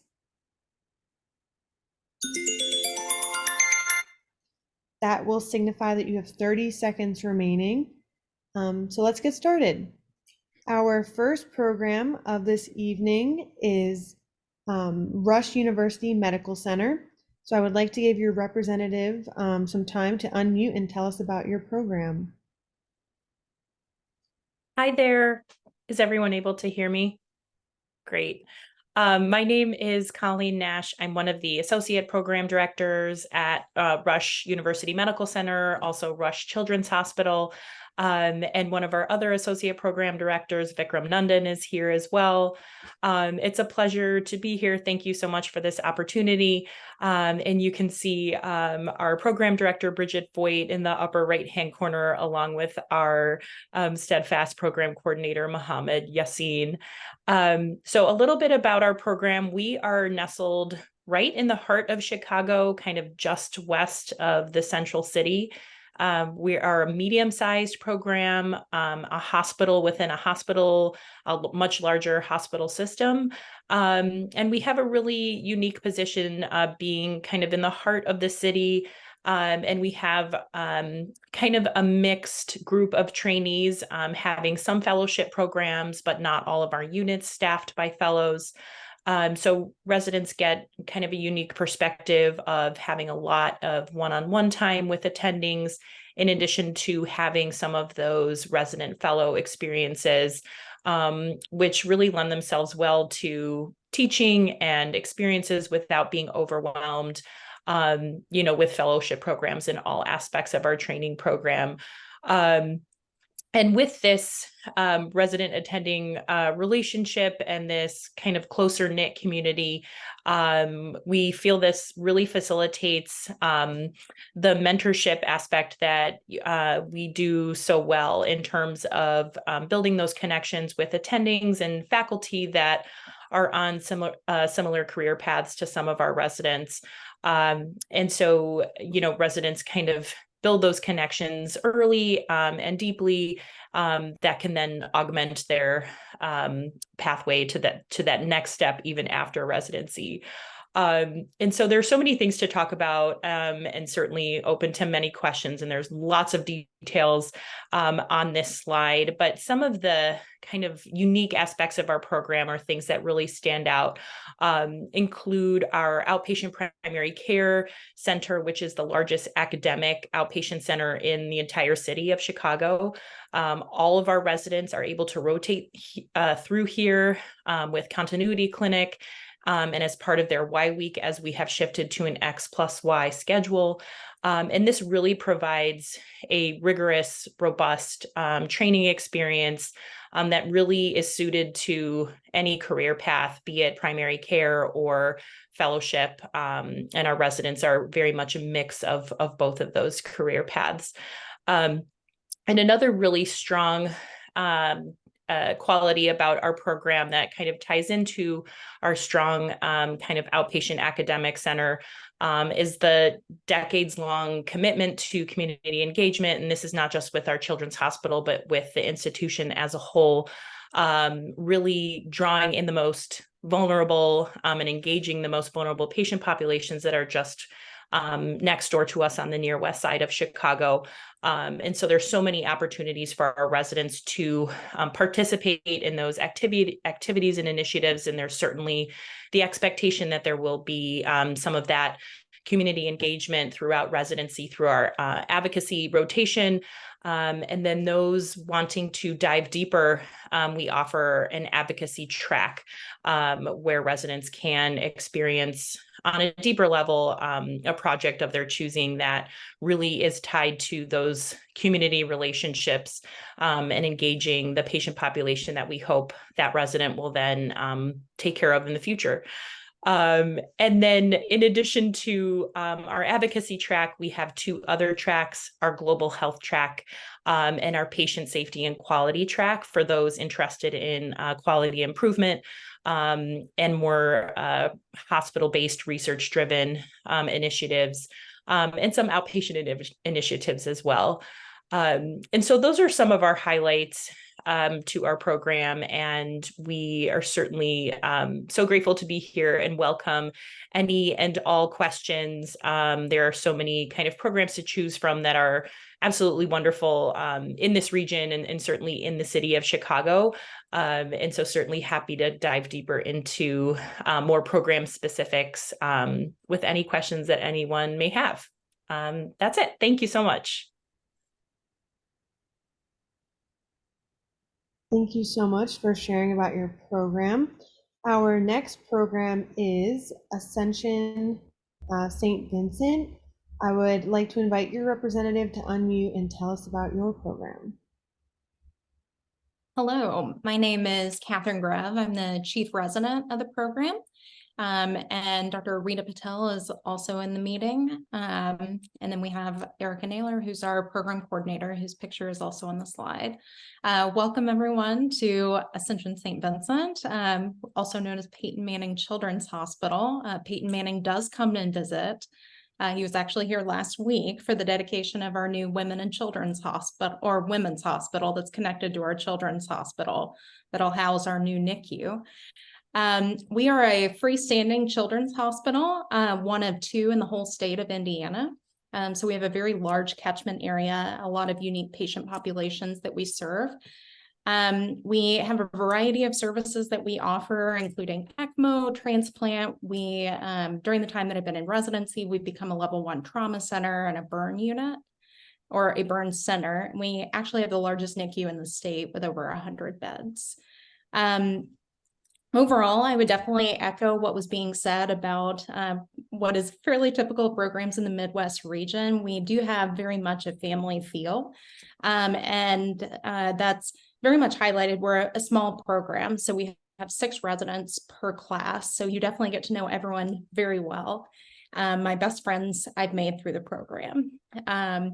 Overall, we have a number of different things that I'd like to highlight. We have wonderful inpatient experiences, NICU experiences. We have a 15-bed PICU and a dedicated pediatric ER as well. And then we do have our primary care center, which is housed on campus right across the street from the main hospital, that residents will rotate in all 3 years of their residency. And we've really worked to create great continuity over there. Again, with diverse patient population. With regard to Indianapolis, Indianapolis is a great place to live if you haven't been here. It is a fairly large city, but we're situated next to a number of different suburbs too. So we have residents who have historically lived downtown in a couple of different pockets of the city, and some who have lived in the northern suburbs as well. We have residents that do QI, other types of research throughout their time in residency. And we accept J1 visas as well. We are unique in that we do not have any fellows at our within our pediatric residency or associated with it. So residents get first dibs on all procedures. So it really is an amazing experience to be able to hone in on growing your skills in that way too. Dr. Patel, did you have anything to add? I think you did a great job introducing our program. I guess the only other things that I would say, I'm relatively new to Indy, so I echo what Catherine said. I've only been here for about 5 years and kind of been all over the country, but Indy is a really nice, livable city. Lots and lots of things to do, but very easy place to live.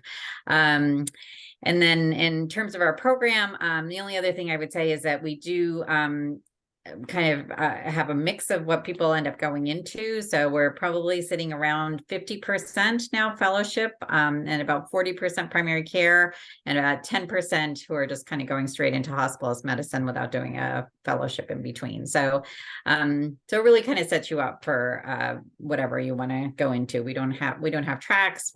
We do have a lot of individualized curriculum though. So we spend a lot of time making sure we set you up for what you want to do in your future. Yeah, and thank you for your time. Thank you so much for sharing. Our next program is going to be Wright State University. So I would like to invite your representative to unmute and tell us all about your program. Hi, I'm Wendy Sensing, and I also have Jasa Tallarico. We are both associate program directors. I am from the inpatient side, and Jasa is here representing the outpatient. And we thank you guys all for being here. We are through Wright State University, more commonly known for Dayton Children's in Dayton, Ohio. We are a 181 bed community standalone children's hospital, serving the greater Dayton area, which it's already been described as what general Midwest, the different type of communities that we are serving. One of the, I think, unique things about our program that we consistently get asked about throughout recruitment season is that we are the only combined residency in the country. And what that means is that half of our residents are military. We are associated with Wright-Patterson Air Force Base. On a day-to-day basis, you have no idea who is military and who is a civilian resident. And then occasionally the military residents will wear their fatigues and you're like, oh yeah, you're military. And when they do graduate, they go on to go all over the country and the world to different bases to take care of military children. And so we think that that is something, one, really special because you get to rotate on base. And so you're seeing a completely different patient population with different needs, as well as your coworkers after graduate get to go all over the world and you get to keep in contact with them. And some of the stories that they bring back, especially even the attendings that are on base, is just a really unique opportunity and something that we like to highlight. From a curriculum standpoint, we do have your basic sciences and pediatric curriculum. However, we do incorporate a diversity, equity, and inclusion, quality improvement, behavioral and mental health, as well as a finding, meaning, and medicine throughout the year. Some of those are unique to our program, and we do partner with Wright State University on a number of those to make sure that we're bringing in different faculty that you don't see on a regular basis to bring a different spin on things that you don't experience on a regular day rounding. Our curriculum is also a block scheduling with a full day of continuity clinic built in throughout the month, either 1, 2, 3 clinic days, which Dr. Tallarico will go into a little bit more.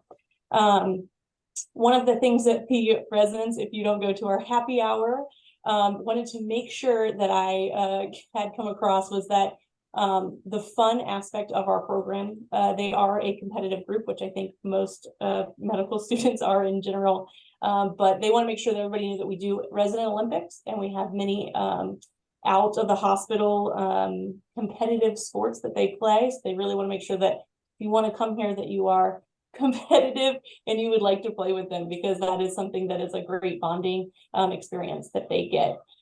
Dayton in general is a very easy city to get around, as most have said here in the Midwest. The cost of living is excellent and there is really no traffic. The highway system here has a great infrastructure. I came from Florida, and so my first winter I was terrified to make it to the hospital on time, and I made it because the roads were very well plowed.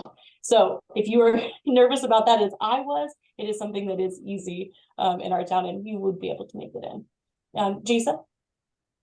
Yeah, thanks, Wendy. I completely agree with all the things she said about the size of the program and the integration with the military and the Dayton area. I went through the program and I loved it so much that they've kept me around for quite a while after that. And I'm one of the APDs, and I'm also the continuity clinic director. We have a really robust outpatient clinic that is hospital based. About 5 years ago, they opened up a brand new outpatient building for us. So we're not connected to the hospital, but we're just down the street within walking distance. And everything is really brand new, state of the art, really nice for our patients. We are a mission-based clinic, so we're predominantly Medicaid. So we have a really special patient population that we can really make a difference, you know, in the lives of the kiddos that we see in the clinic. We see everybody from newborn babies up through teenagers. We see a lot of different pathology, you know, coming from the children's hospital, a foster care clinic, and a complex care clinic that's integrated with us. And I think that's my warning. So thank you. And we'll be around for questions at the end too. Thank you. And We also, please follow us on Instagram. They are going to be highlighting the different rotations that you would be doing as a resident there. So they wanted to make sure that you were able to see that. Awesome. Thank you so much for sharing. Okay, so our next program is going to be Michigan State University Sparrow Hospital. So I would like to invite your representative to unmute and tell us about your program. Hi guys, I'm Emily Disbrow. I am Program Director of the Sparrow Hospital Michigan State University Pediatric Residency Program here in Lansing, Michigan, state capital of Michigan. We are a small program, 8 residents per year for a really close-knit supportive family feel. You get to work one-on-one with attendings. We have no fellows outside of the NICU, so you're first in line for procedures and hands-on experience, and you do get to build your autonomy as you go in our small program. We're a hybrid program, so we're an integrated children's hospital, community-based with university affiliations to MSU. So we have all the resources of a Big Ten university right at our fingertips for research and QI projects. We are a level 1 trauma center with a dedicated peds emergency room, the largest in the region. And we're level 3 NICU. We have nearly 30 electives and growing. We're always allowing residents to create their own electives. So we do individualized curriculum. We don't have tracks either. If you feel that you want to do rural medicine or you're going into PICU, that's fine with us. We will support all those choices. We are entering our second year of X+Y scheduling. We also do a 3+1 model. We're the only program in Michigan to offer X+Y scheduling, and it's been a huge success. So you spend 3 weeks on rotation and 1 week in clinic. During your clinic week, you spend 5 half days at our continuity clinic, which is based at the Ingham County Health Department practice, Cedar Pediatrics. So we have a huge underserved Medicaid population. We see a lot of refugees, a lot of international patients come through, so they can really benefit from our help. So you spend 5 half days there. Also during that time, you have a half day dedicated for research time, half a day for longitudinal curriculum, half a day to attend to personal appointments, half a day for our Thursday morning protected academic half day, where all residents come off service and we have didactics from 8 to 1.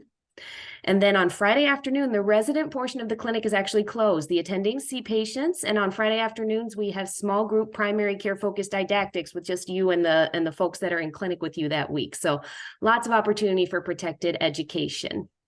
Our program provides a lot of support. Wellness initiatives are huge for us. Our institution sponsors the Zero Barriers program, where we have a psychiatrist on call for all residents and fellows. Our Pediatric Residency Wellness Committee is very active and presented their work nationally at the AAP conference last fall. We provide 4 weeks of vacation plus 5 days of holiday time, plus compensation days if you work a holiday. You get an additional day off during the rotation. We also provide 2 weeks of dedicated board review experiences for third years. So we want to support you guys all the way around. And finally, living in Lansing. I love Lansing. I went to MSU. I met my husband at MSU. My daughter is named after one of the halls at MSU. I bleed green and white. Okay, that's just how I am. People come here and they don't leave. It's the state capital. We've got tons of advocacy opportunities with our local chapter, the MIAAP. The university continues to draw a diverse population, and so we have to continue changing and evolving, providing diverse recreational activity to support that group. So you can find anything you want to do here. We have activities for all 4 seasons, and really nearly half of our graduates stay here in the mid-Michigan area. So it's a great place to live. So I'm happy to tell you more about Lansing, happy to take any other questions. I love working here, love this program, and I'm here for anything. Thank you so much for telling us about your amazing program. Next, our program that we're going to have speaking is the Corewell Health. I would like to invite your representative to unmute and tell us about your program. Great, thank you for that. It's really excited to be joining all of you. I'm Dr. Jillian Bybee. I'm a pediatric intensivist and also one of the associate program directors for the Corewell Health Helen DeVos Children's Hospital and Michigan State University Residency Program, which I know is like the world's biggest mouthful of a program name. So I'll break that down in just a second.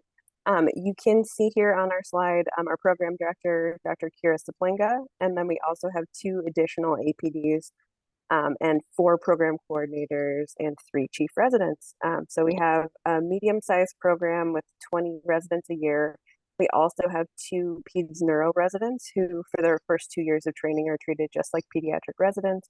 And then we have 4 med peds residents.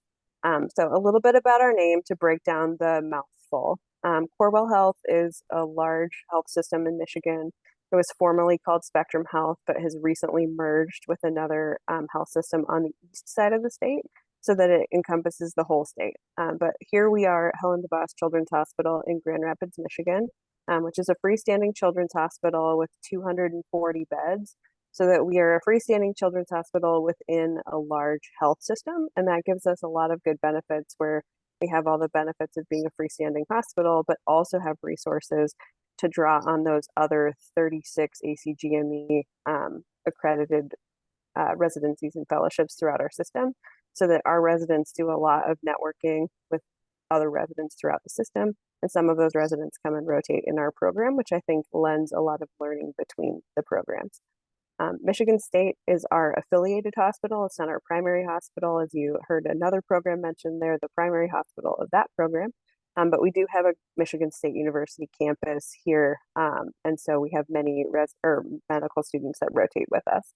As I mentioned a little bit, Helen DeVos Children's Hospital is a state-of-the-art freestanding children's hospital. We have 240 and growing number of beds related to the surge that all of us in the Midwest experienced last year. We have the largest level 4 NICU in the state, and then the 5th largest in the country with an average census of 90 to 100 patients per day. We're a level 1 trauma center, we're a burn center, and we have over 50 subspecialties. And in the next year, we'll be starting our heart transplant program. We only have 6 fellowships, so we do have fellows in our hospital that work closely with our residents. But the nice thing about not being a completely fellow-run hospital is that we also have the opportunity for residents to get experience with procedures, have close relationships with us as attendings, and especially in procedurally based subspecialties like mine, that can be really important.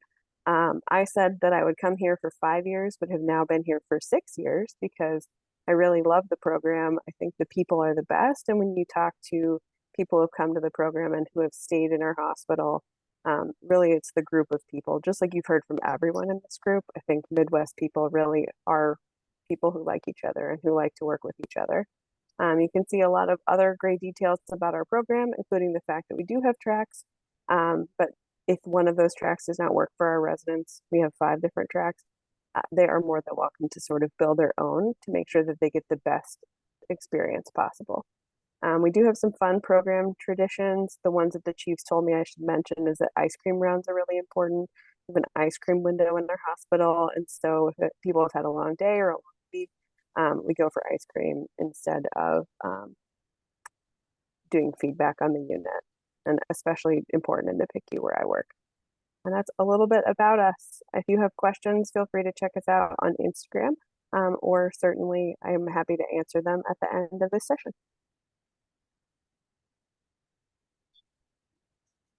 Thank you so much for sharing. I want to thank all of the amazing programs here tonight for sharing information about your hospitals and residency programs. That concludes the program overview portion of the night. Now we will open up the floor to live Q&A. Feel free to unmute and ask your questions, or you can send them in the chat. If you prefer to remain anonymous, please feel free to send me a personal message and I can address your question.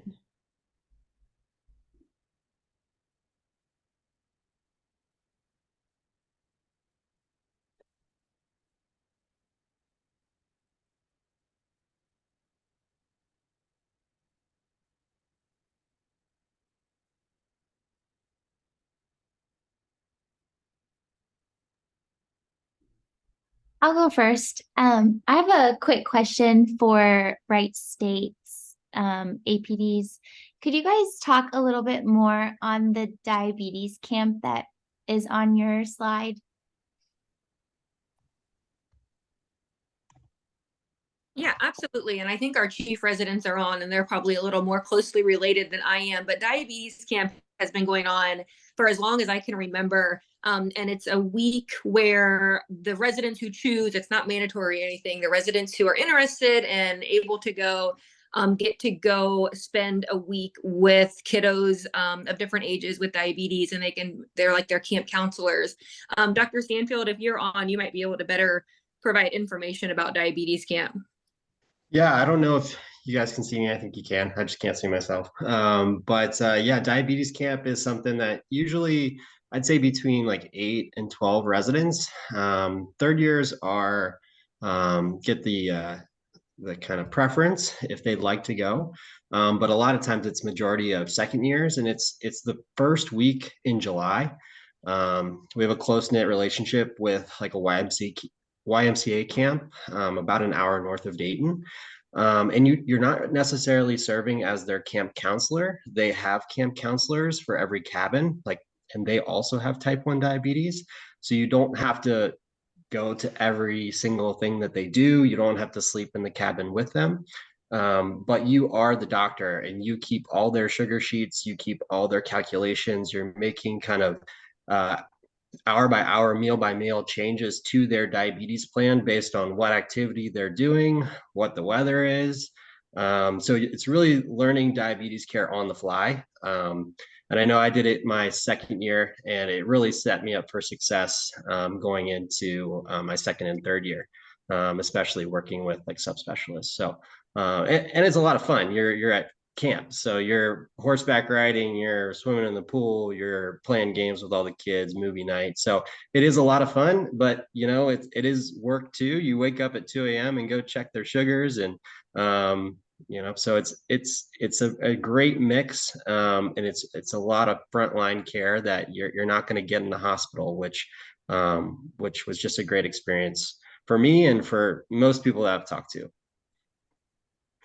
That's really cool. Thank you. No problem.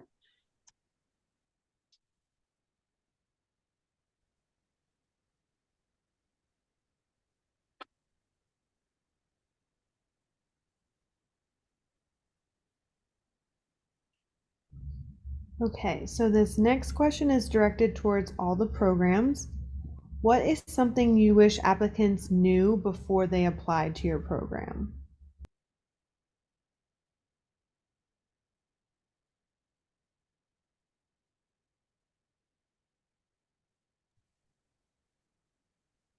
I can say something quickly. I think the biggest thing is making sure you just research the program before you come. I think that's always shows your true interest. And so just taking some time, almost all the programs now with virtual interviews are sending a lot of information beforehand, things for you to review, to get to learn the program since you're not physically able to be here. So taking that time to actually review it so that your questions are kind of related to things that you've already researched as opposed to just starting from scratch. So I think programs definitely appreciate applicants that take that extra time to be prepared. I would definitely agree with that, Colleen from Rush. And I would also encourage applicants, or even if you're thinking about becoming an applicant, to talk to the residents. I think with virtual interviews and all the benefits of that, you can miss some of those just normal walking from one thing to the next hallway interactions. And so really talking with residents, asking them the real questions. How is life? What do you like about your program? What do you love about your program? What do you not like about your program? And getting those real answers. And hopefully, you know, the interview day certainly provides opportunity for that. But, you know, I think a lot of programs are really accessible and their trainees are accessible. And so I would encourage everyone to not be shy and get questions answered. You know, if you're kind of on the fence about a certain program or just don't really know about them, to really dive deep and kind of use the people that are there and in it. Yeah, I would agree with that. This is Jillian from Corewell Health. I think one of the ways to do that, if you don't have access, you know, directly to residents, if you're looking at programs where you don't know people or you've never been there before because they're not your home program, you know, social media is great. I think, especially with going to virtual systems, people have gotten on social media. Our program has an Instagram account. Many other programs here have that. And I think that is one way to get a look at what the residents are doing, but also to perhaps send messages and ask questions in a less formal way to really get some of those answers. And I think to see more of that culture of the place, because as Colleen mentioned, it's really hard to do that when you don't get to physically go to the place. Absolutely agree. One of the things I think is also is picking two things that are really important to you about a program. And when you're meeting all of these people that are coming from, whether it be leadership, whether it be the residents, asking the questions across the board to see if you're getting a consistent message there. And if not, asking further questions to make sure that those two things that are really important to you from a resident or to be a resident is answered to the fullest while you have their time. Yeah, make sure that you drill down and you get the answers that you need. You need to walk away from that interview, however long it is, 20 minutes, 30 minutes, virtual recruitment is great. We get to meet all kinds of people from everywhere. It's really expanded who we can reach out to, but it's made it really hard on you guys for their decision, so you won't be able to get a bead on how supportive the program is, or, see the program director go around and do their morning weekly rounds, their weekly Wednesday rounds. It's just, you're not going to be able to see that. So you need to ask, you need to find out, be enthusiastic when you get to meet us. And we're so excited to meet you. This is our job. We're supposed to help you get to that next step. So we are here and we want to do that for you. One other thing I'll add too is I would encourage you to ask the people who are interviewing you, the residents, what am I missing by not being there? Physically seeing there. One thing, I was the last group of future residents who interviewed in person before the pandemic. And I really feel for all of you as applicants who can't physically be there. But even being able to ask, do you have themed patient rooms? What do you do as holiday traditions? Are there special things that go on at the hospital? Things like that normally or previously you would have been able to physically see in person that are just special things that you can't necessarily show virtually. So I'd encourage you to ask those things as well.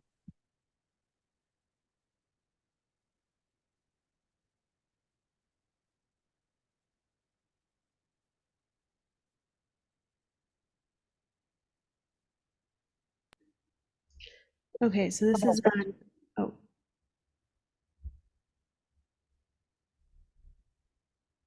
Do you have a question? You can unmute and ask your question if you'd like.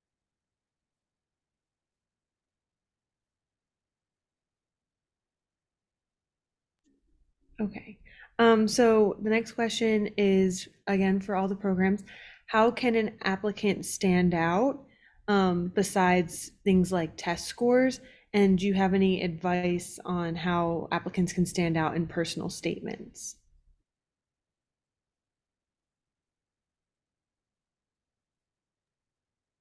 In your personal statement, tell me about you. Tell me, you have everything else is standardized. I want you to be able, when I come to that interview, I want to be able to ask you questions and have you talk back about what experiences you had and things like that. So put experiences on there that mean something to you, that get you excited and passionate to talk about. Tell me about, to answer my question, why are you here today? And the rest will just flow, so I want to make sure that, I'm not counting how many volunteer and how many clinical. I want you to do meaningful things that are going to lead you on your journey. And then I want to hear about them and see if that fits, if our missions are compatible. That's what I'm looking for.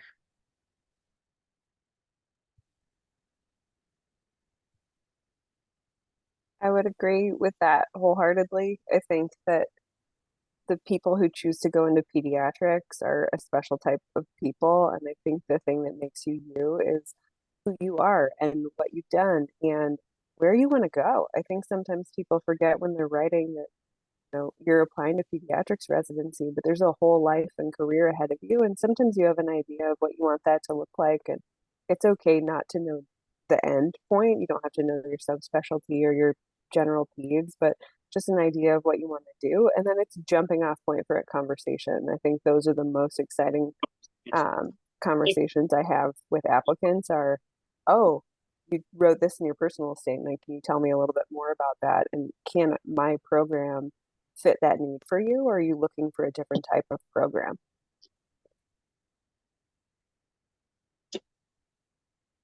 Jasa Tallarico here from Wright State, and I couldn't agree more with just the culture of pediatrics. And we went into pediatrics because we want the best care for children, and we're constant advocates for children who can't be advocates for themselves. So I want to know what makes you an advocate for children, what makes you love pediatrics, what makes you want to provide quality health care for children, whether that's one volunteer opportunity that you expanded throughout 3 years of your medical school, or that's one research project that you put a lot of time and effort into. It's not necessarily the amount of things on your application, but kind of, the meat of those things, kind of why you did it, what impact it had on you, what impact it had on your patients, what impact it had on the community, and, what's going to make you a great advocate for the children that we are passionate about caring for.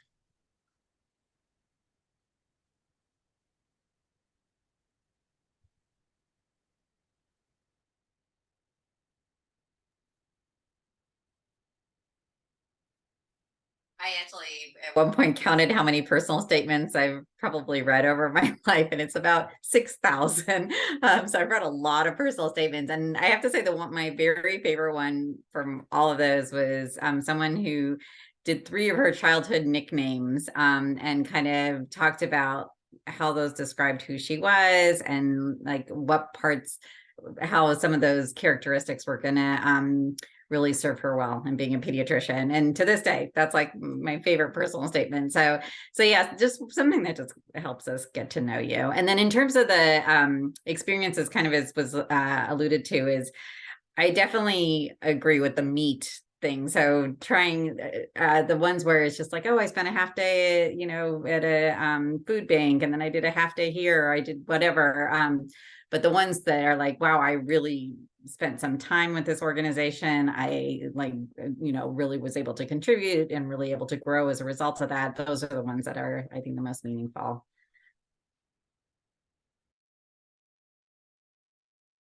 I would agree with what everyone said.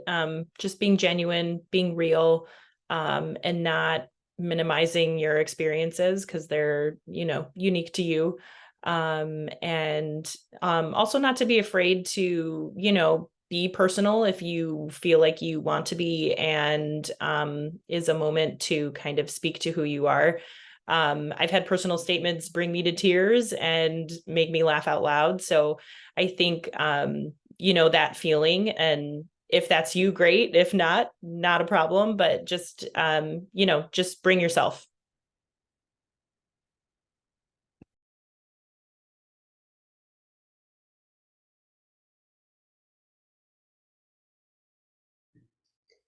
Okay, and then I see a question in the chat. So, what is one thing you would like to improve in your program? And then I'm going to add on a question after that. What is the proudest thing that you feel about your program?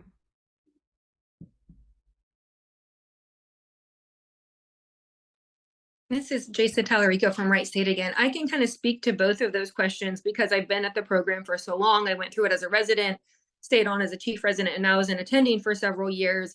And one thing that I love about our program is that we're constantly looking for things to improve. We're never settling with what we have currently. We're always looking for ways to improve. And I've seen so many changes, so many improvements, so many updates over the last several years. Because the residents are advocating for change, because the attendings are advocating for the residents, because we're all advocating for the patients. And so hospital leadership, absolutely our program leadership with our program directors and APDs are really, open to feedback and open to change and open to improvement. And so while there isn't one thing specific that I'm thinking of improving right now, I know that we're going to constantly look for things and constantly grow. And that's also one thing that makes me really proud of our program.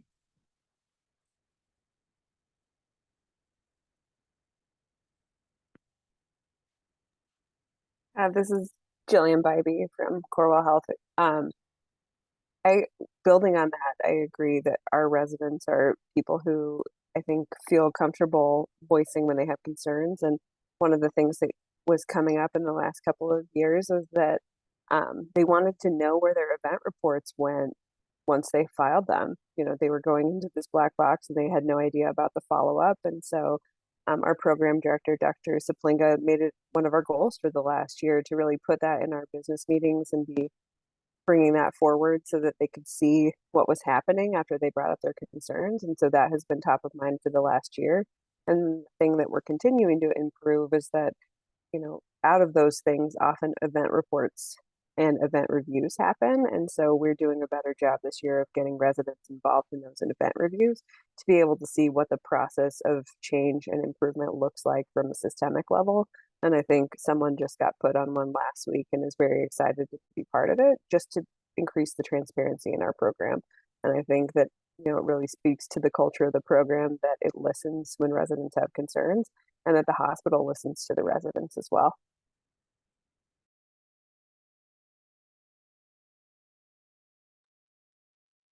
Colleen Nash from Rush again. We actually just had our PEC meeting today, our Program Evaluation Committee meeting, where we talked about a slew of things that we have done well and improved upon in the last year and need to continue to work on. I think one thing that will kind of probably continue to evolve is our X+Y schedule that we adopted the year before last, and kind of just taking everyone's feedback, the good, the bad, and the ugly, and trying to find that sweet spot, and making sure that there's the continuity that we want on the inpatient side, and still maintaining that beloved Y week as well. And just making sure that everyone is heard and kind of understood in terms of what is going well and what isn't. So I think that is, certainly a work in progress, but really kind of a big change from our previous traditional schedule. And then I know if our program director, Bridget Voigt, was on here, she would say she is most proud, and I would wholeheartedly agree that we really take care of each other. There's certainly been residents and even faculty that have had some really big work and out of work challenges. And I think I'm so proud of our community and the fact that we take care of one another in a pretty significant and, just heartwarming way. It's pretty impressive how even at the end of a long day, people can rally behind one another, even when they are tired and dirty and hungry and all the rest. So that is certainly something that I'm very proud of our program for. Emily Disbrow with MSU. I kind of echo a lot of what these guys said. We're a small program. We're flexible. We're nimble. We're responsive to feedback. So if the residents want to try it one way, we'll try it. If it doesn't work, we can always go back to the drawing board, try it again. We did that this past year. We did a survey. We're always trying to improve the feeling of the schedule. That's all, especially within the X+Y model. It shows us problems with continuity. It shows us, issues with team building and things like that. So we're always trying to refine it. So we did a survey about our 24-hour shifts. We had almost an even split. So we now have optional 24 hours. You can choose if you want to do a 24-hour or you can do a 12 and 12. Some people prefer to do a 24-hour and get it all done with. Based on resident feedback, we added a recruitment and wellness chief. And so we have an extra chief resident just focusing on that. So, we do try to be nimble. We're always looking for improvements. There are always things we can improve. But I'm also most proud of my residents' dedication to their patients and their work and to each other. I had been here for just a couple months. We went down with moderate to severe COVID, and they were all texting me, "Can we get you groceries? What can we do?" And I had only been here 3 months. I was like, you barely had my phone number that long. So it's just such a culture that I want to keep going.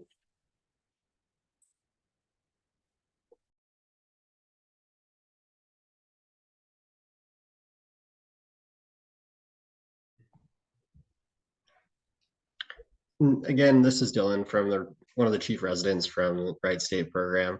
And I'd say something that, as me and my co-chiefs were becoming chief residents at the end of our third year, that was brought to our attention was kind of emotional debriefs. There's a lot of traumatic situations. We do go into pediatrics, but both the trauma that you might experience or the secondary trauma from difficult situations can be real. And sometimes there's a fine line between being the doctor and continuing on with your work and then taking that moment. So something that we've been working on is trying to develop something.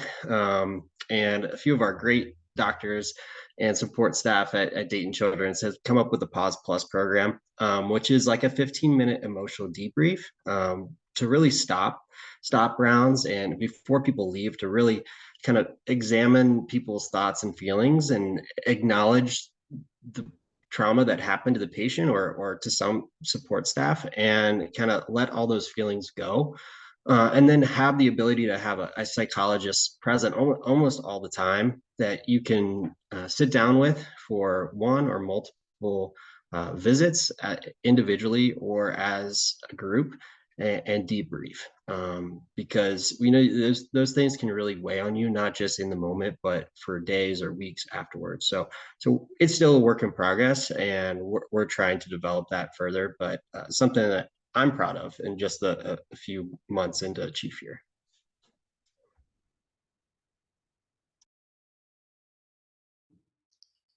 Okay, so it looks like we have time for one more question.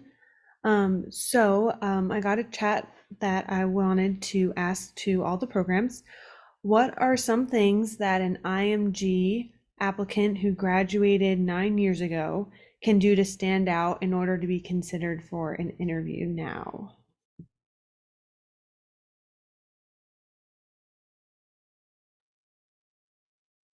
I mean, I know we've already talked about the personal statements and things like that, but I think transparency is always first and foremost. I think addressing if you have anything on your application that may, turn a head or may, bring attention that maybe you don't want, be transparent, be forward. And if you are, I mean, that already gives you a little bit of a leg up of just showing the kind of person that you are. And then that discussion can happen.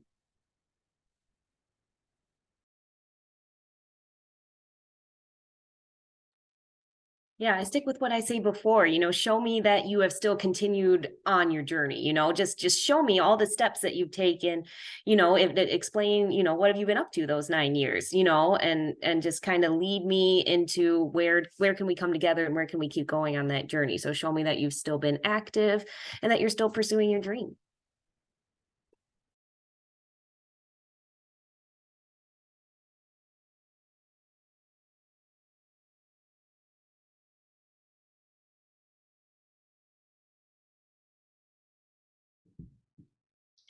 Okay, thank you so much, everyone. We hope that everyone got a chance to learn a little bit more about our East North Central